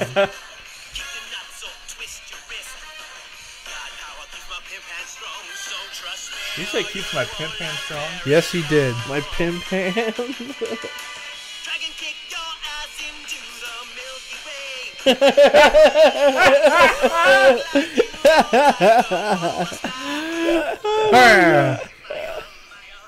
Sorry. My. Anyways, God, that's a great video game. as I was saying, I don't know the names of a lot of tracks from sound. I just know them by the way they sound, so I couldn't name. There's probably a lot that I could pick from Last of Us, Silent Hill, or Red Dead Redemption soundtracks that would probably make for good funeral music, like legit good funeral music, not Fuck not you, Brad's Nick. idea. Fuck your funeral. Mine's gonna be way doper than yours. Everyone's gonna be sad at yours. Everybody's gonna be dancing at mine. Who do you think's gonna be going to whose funeral? Oh God. Well, I'm a little bit older, so. Yeah, but Nick has a lot of anxiety. Also, even if Nick dies, before me, doesn't mean I'm gonna go to his funeral. Oh shit! Oh my God. Well, I guess that makes sense. He didn't invite us to his wedding either. Hey! Damn. Sorry. That was a small wedding. We were trying to. I'm sorry. Shots fired. Nice. I love it. That's it. That's our show for the night. Good night. Fuck. No more questions? No, we got questions. Definitely. Mr. Greentoe says, with reports of Anthem causing random PS4s and a few Xbones to crash into a full system shutdown and having the hard drive repair itself, I wanted to ask you, what was the last game that caused you major issues to such a degree? First of all, I've never had issues to that degree, except unless you count my PC, which almost seems to never work. Yeah. I was having issues of the PC with the PC version of Tomb Raider 3 during 1998 month, and that was really upsetting for me. Oh, you know what? I was just talking to Carlos about this the other day, but back when we did 95 month? 96 month? 96 month, I tried to get the Neverhood running on my computer, and that literally took 4 hours to get it to not work. Like, PC gaming. it was fucking horrible. Also in 96 month when I also 96 month when I had Jack come over and play Tomb Raider, and then I could never seem to use my PC again after that. Yeah, I wonder what. Yeah, Tomb Raider did it. Fucking no, man. I don't know. That's just the last memory I have of my computer working. You built a completely new computer, and we're still blaming Jack. Yeah. For why that new computer was doing the same thing. He's cursing my computer. He did something to this house. He summoned a ghost. Oh man. Any other examples? I've never had anything to that degree ever. I feel like I've been pretty fucking. Bad. I mean, I had a red ringed Xbox once. Yeah.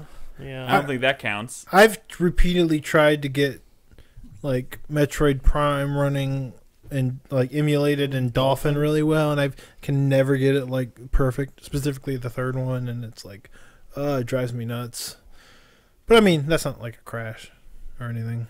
Recently, my PS4 was randomly spitting out the disc, and it was happening when I was playing Kingdom Hearts. And Kingdom Hearts, you go for like an hour before you can save, right? Because the cutscenes are so long, and then you get into a fucking boss fight, and then there's more cutscenes, and then my disc would just spit out.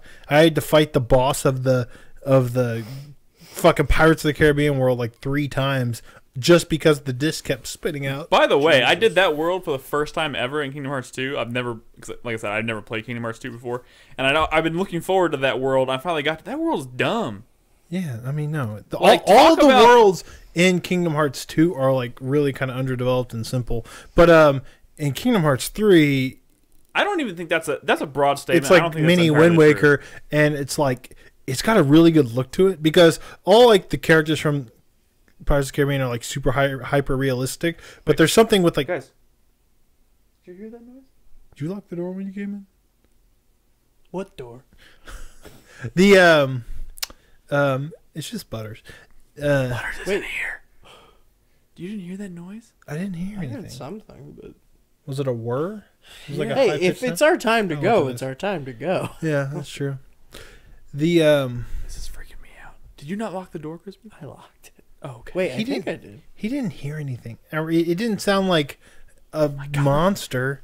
What are you worried about? It sounded like an electrical... Hey, if someone comes in here and murders us, you guys call the police. But, like, not like your local police. Call the Just say somewhere around Austin. Or, like, Georgetown, PD. Yeah. Yeah. We don't know where they are, but they're dead. Oh, okay. Anyways, What if Nolan came back, like, tonight and... I wouldn't put it past him. He lied us just so he can, like, set us up and scare us. I wouldn't put it past him. Dude, he would do that. Anyways, our next question comes from JPress311. Says, I always disliked the redesign of the Xbox One controller from the 360. Agreed. From the loose thumbsticks to the bumpers, from the loose thumbsticks to the bumpers. But I have really enjoyed the DualShock 4. Do you think we can expect new controllers for the next generation of hardware, and what improvements, additions would you like to see? Well, one, yes, I think, of course, you'll see redesigns of the controllers with new hardware. Two, I think we're seeing smaller and smaller changes because they've both PlayStation and Sony and Microsoft have found a controller like base model that I think has become super popular. You know what I mean? I think with Xbox, you're definitely going to see something different. The thing is, I think with Sony, you might Xbox, actually not. At some point, I hope Sony does not change the DS4. With the exception of battery life. Well, sure. Yeah, but I mean, like, if you at this point, if you change the shape of either one of those controllers, you are taking a huge risk. Especially, and I don't think Microsoft's going to do it, given the success the struggles they've had in this generation of consoles. I don't think they want to throw the added risk on top of like producing new hardware with a completely different controls. Wait, but controller. they make so much money off selling controllers. Mm-hmm. I know, but what I'm saying is, look at how much the Xbox One, since it released, has struggled to stay afloat and stay competitive with PlayStation. Competitive, sure. And they're talking about wanting to position themselves and kind of take back the lead, you know, in the next generation of hardware. So if they're going to introduce new hardware with the hopes of competing and becoming the big player in the next generation, I don't think they would risk throwing that away by possibly introducing a controller that people don't like. You know what I mean? Like if you redesign a controller, it's going to be the same shit. I'm just saying it's going to look a little different. Well, that's what we're talking about. I mean, well, then it's not, at that point, it's not a redesign. Like, you're not going to see them release the whatever the next Xbox is and have a controller that looks like the fucking... Remember the boomerang controller that they were talking about for the PlayStation? Like, you're not going to see them do something crazy like that. It's going to look like an Xbox One or an Xbox 360 controller with some slight modifications to it. I don't think you're going to see something crazy. Yeah. Because that would be I really don't like the Xbox One controller. Like, I find it really... it's fucking terrible. Uncomfortable. Really? Yeah. I hate that I love it. I mean, I don't. Maybe love's a strong word. No, I mean, I have an Xbox One controller, but I still will choose to use even a 360 controller on my PC. The thing is, the 360 controllers, like those analog sticks, I've rubbed like raw, like to the point where they're smoothed out and you can't, like, they're misshapen, like so much faster than I did with either of my Xbox One controllers. It's Yeah, because you don't play Xbox One. Because I don't. Why would you play Xbox One? Yeah, that's true. When's the last time you held an Xbox One controller? When I was playing Banjo-Kazooie for 1998 months. Dude, I honestly think that the DS4 is my favorite controller that's ever. With the exception of the sticks, the rubber on the first one would easily come off, and then I've never had that problem. That's weird. And then when they fixed that, the rubber was too like smooth. Like my fingers will slip off the PS4 controller sticks sometimes. Man. I mean, to be honest, you get some fucking whirls. I think they both have really strong base controller designs that can just be improved upon. Yeah. But like at the same time, I'm kind of like, man, I think it'd be really a game changer if the next generation of hardware suddenly introduced like totally new controllers. Like it would be like that would be the first time I was like, oh, this feels like new, because like it's been so long since I've played or got a new piece of hardware that had a controller that felt foreign. I guess the Switch counts, but that's because Nintendo has never had a base controller design they've kept from one system to the next. I don't know. Yeah. But anyways, Zero Skies says, with the latest Metro and Devil May Cry 5 coming out, looking like they are closing out series storylines, what game series had finales to their stories that you found extremely satisfying? Metal Gear Solid. Yeah, right. It's a joke. Series that had really satisfying finales. So, I mean, how many series get actual finales? Yeah, though? I mean that's the thing. And people always like to leave it open because money. Because money, you know. I think it's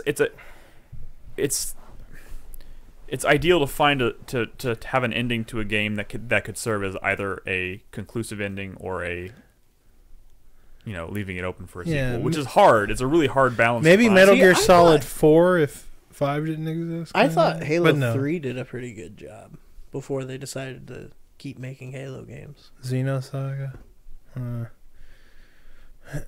Halo 3? Wait, didn't that end with like the giant... You're driving the Warthog through that fucking... No, that's the first one. No, they like all end that way. Yeah, that's true. Yeah, the third one, you were driving. No, but like the very end... Yeah, like the third one is like...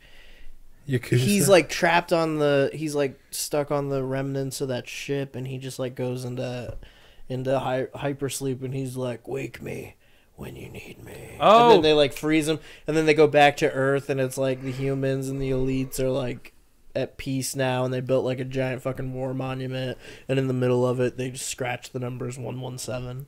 That is a cool ending. It was a fucking and that also made the opening of Halo 4 really cool. Yeah, when Cortana wakes him because she needs him. Yeah, but like it also kind of like undercut the ending of Halo 3 because he was only in hypersleep for like 6 months. Like it wasn't even that long. Wake before me they were when like, you need me. Before they were like, wait, come back.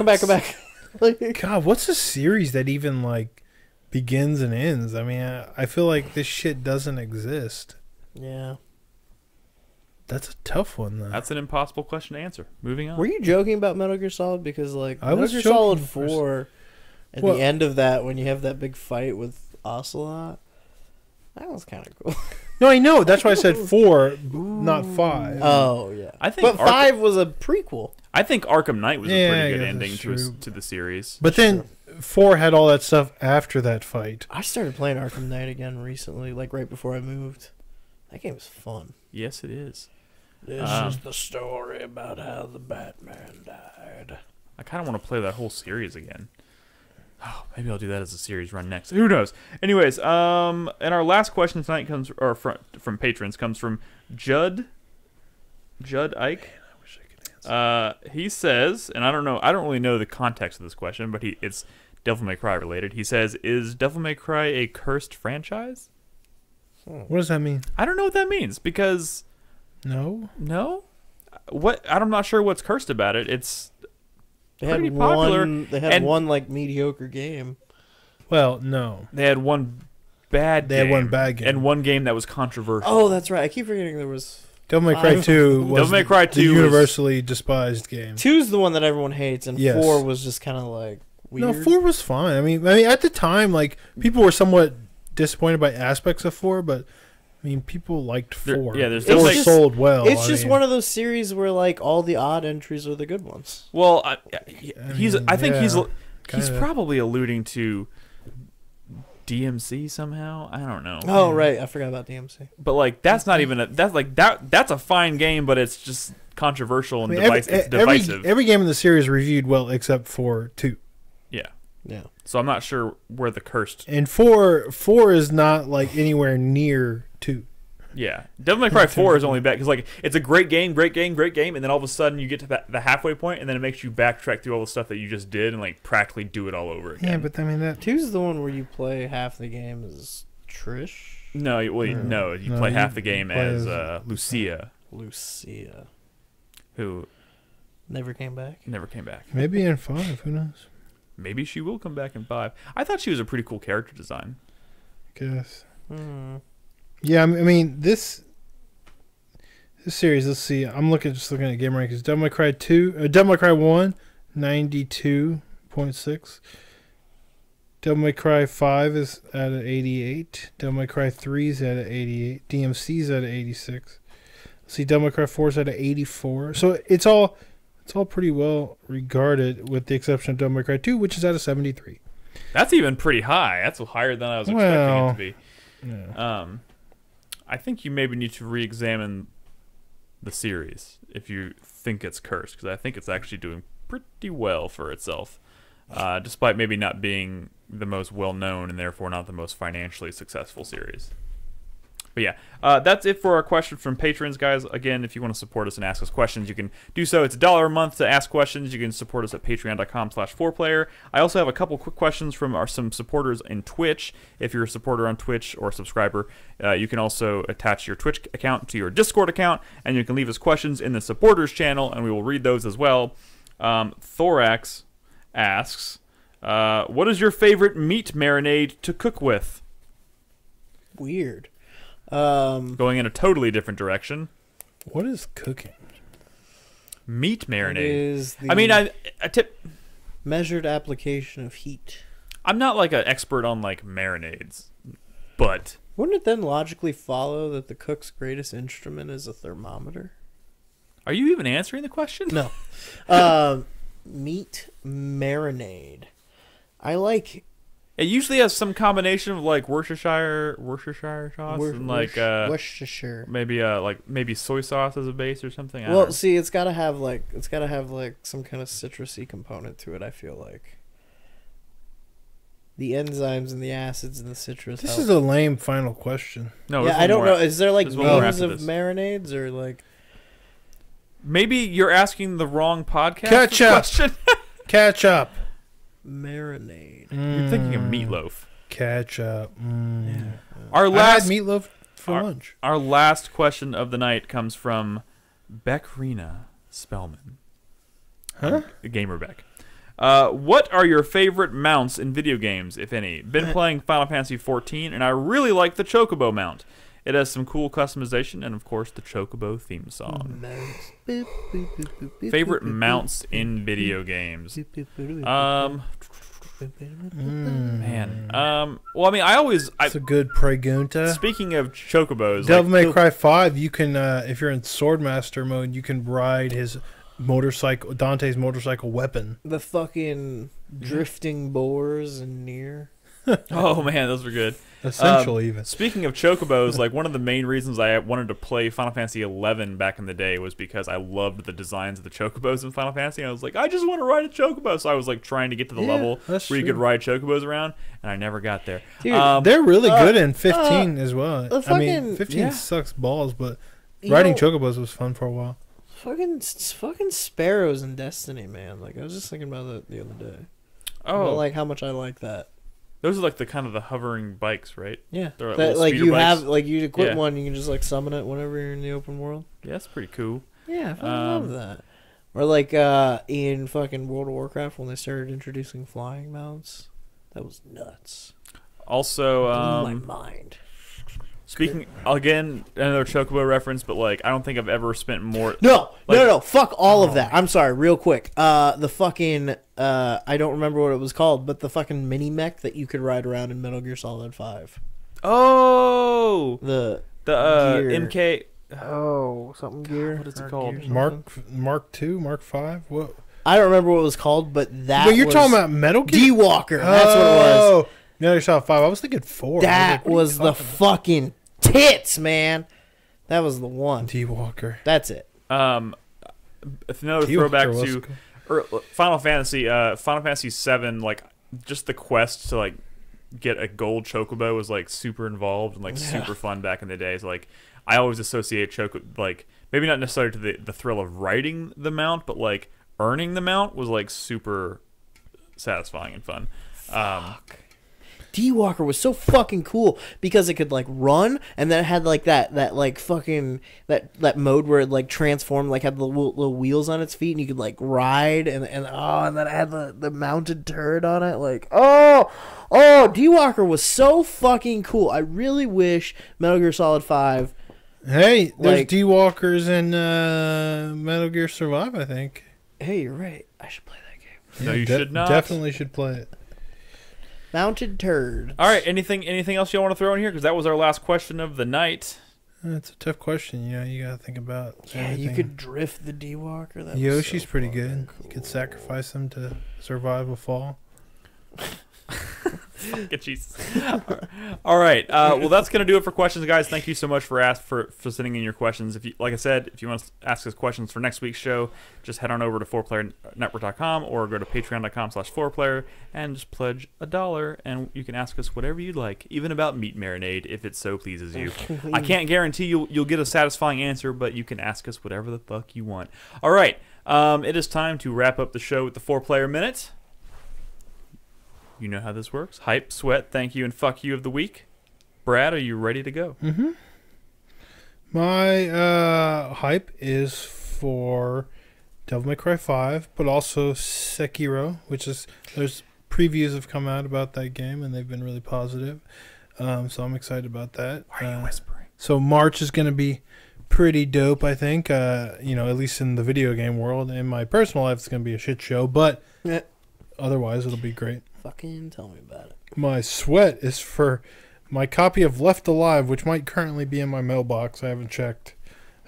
Which I hear is a train wreck, but I knew it was going to be a train wreck. It always looked like a train wreck, but I mean, I'm going to stream a little bit of that tomorrow, but I'm a little bit worried because, it might not even be a good kind of bad. It might just be a bad kind of bad, which is fine, I guess. This is the worst kind of bad. Yeah, that is the worst kind of bad. I hear it's hard, too. So it's like completely shitty and hard, which is a bad combination. Yes. My thank you is going to go to KNC Sito. He was a supporter spotlight a couple months ago. He played a ton of Tekken with me on Friday. He has a good Tekken endurance. Mine is infinite, but I had to force myself to stop and go to sleep because I had stuff to do the following morning, but I could have kept going for hours and hours and hours and hours. It's a good sport. He's also been playing some Wargroove with me. Cool. As well. A lot of fuckers won't take their goddamn turns, but he was a good sport, and we had a really good match until my fuck you for this week goes to the Wargroove update, which is a really great update. They did a lot of quality of life changes, like you could speed up movement via the options. You could set checkpoints. There's difficulty options now. They've been really receptive to feedback, and it's really great. And if you started that game and kind of put it down, maybe hop back in. But the reason it's my fuck you is because they wiped all online games. So all my matches in progress were just gone after I installed the update, which sucks. That's a because bummer. I was really close to beating KNC Sito, although he can deny it now all he wants because the game is wiped, and all the other games I had going, including one that Ed started with me. He took one turn and never again. Fuck you, Ed. Anyways, also fuck you too, Krispy, for not joining my games. I tweeted out a post today with a bunch of new games that I started, so feel free to pick one and join one. Okay, I will. That sounded like a non-committal agreement. Well, I've had a lot of shit going on. The problem with the Switch version is the only version of the game that doesn't send you notifications when it's your turn. If you have it on Steam or like Xbox, it'll send you a notification when it's your turn. Yeah. Switch, for whatever reason, doesn't have the capability to do that, and it's a real bummer. Lame. Yeah. All right, Krispy. All right, so I haven't been on the show for a few weeks, so I'm just going to hit you with some hypes. All right, that I've been storing up. I just want to get all the positivity out. Yes, there's crossplay. What you got? So my fucking No Mansky hypes. My fucking hypes. My first one is for Pokemon Sword and Shield. Yeah. I wasn't around when you guys talked about that, but it just devolves into a porn conversation. Yeah, so. as they do. But yeah, Pokemon Sword and Shield looks fucking dope. I cannot wait for that. I was getting skeptical that we were gonna get that full Switch Pokemon game this year, but shit, Nintendo making me look like a fool again.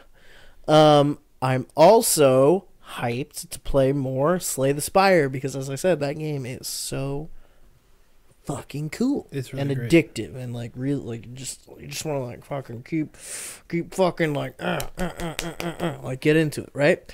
My third hype is for Sekiro Shadows Die Twice. That game looks fucking dope. It looked great when we saw it at E3. I have no reason to believe that it won't be amazing. It's coming out very soon. Excited for it. I'm a little nervous about the combat system, which see. forces you to parry. Yeah, but you're also like way more agile, and you have like grappling hooks and shit. So there's that. And then my next hype is going to be a shared hype between MK11, which I'm actually really looking forward to, and now Devil May Cry 5, I guess. Like, I didn't give a shit about that game, and now, like, yeah. Have you played any of the games in that series, or? I played Devil May Cry 1 way long ago. Like, That's a very don't different, remember it at all. very and different game. I played some of Devil May Cry 3. Mm. Back when all my friends in high school were like freaking out about Shitting their pants. Yeah. Again, like, I really wasn't into like action games at that point, but it's a good series, man. yeah, you beat a vampire lady whose boss weapon was an electric guitar, and by the way, the electric guitar shot out electric bats. yeah, that's fucking dope. And then you get to take that weapon and use it. Yeah, And just jam sessions. that's fucking Yeah, I mean, that's the weapon you use. that's fucking awesome. And then you literally just jam out. I can't fucking wait. And I'm also hyped That was Sorry. for Destiny Forsaken, which apparently is amazing, and I haven't gotten to it yet, but I'm real excited to be back on that fucking bullshit. A lot of hype and positivity. Yay! I'm going to hit you with the Make big sure ass you report yikes. back with some Destiny Forsaken impressions in the coming weeks. Fucking yikes, dog. Bringing some of that sweet hot footage. You know what it is? What?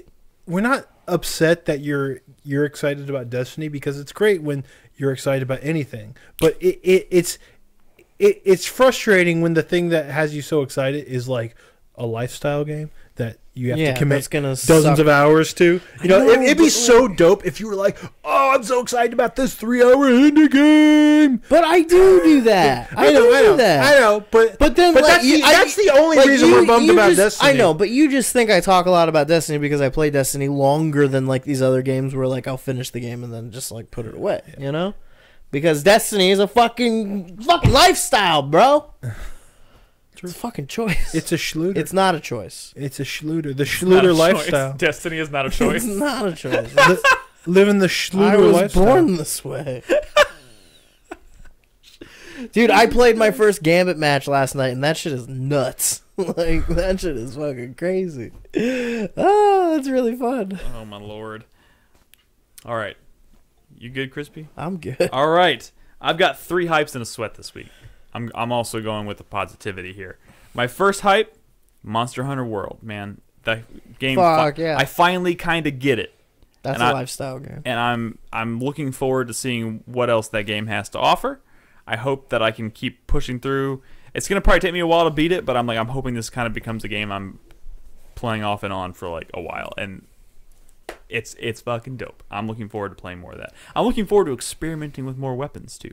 That hammer, I tried the hammer too. Hammer was pretty dope. Yeah. I was gonna use the hammer until I tried the dual blade or the charge blade, and then I was like, well, this is gonna be a tough decision, so I went with the charge blade.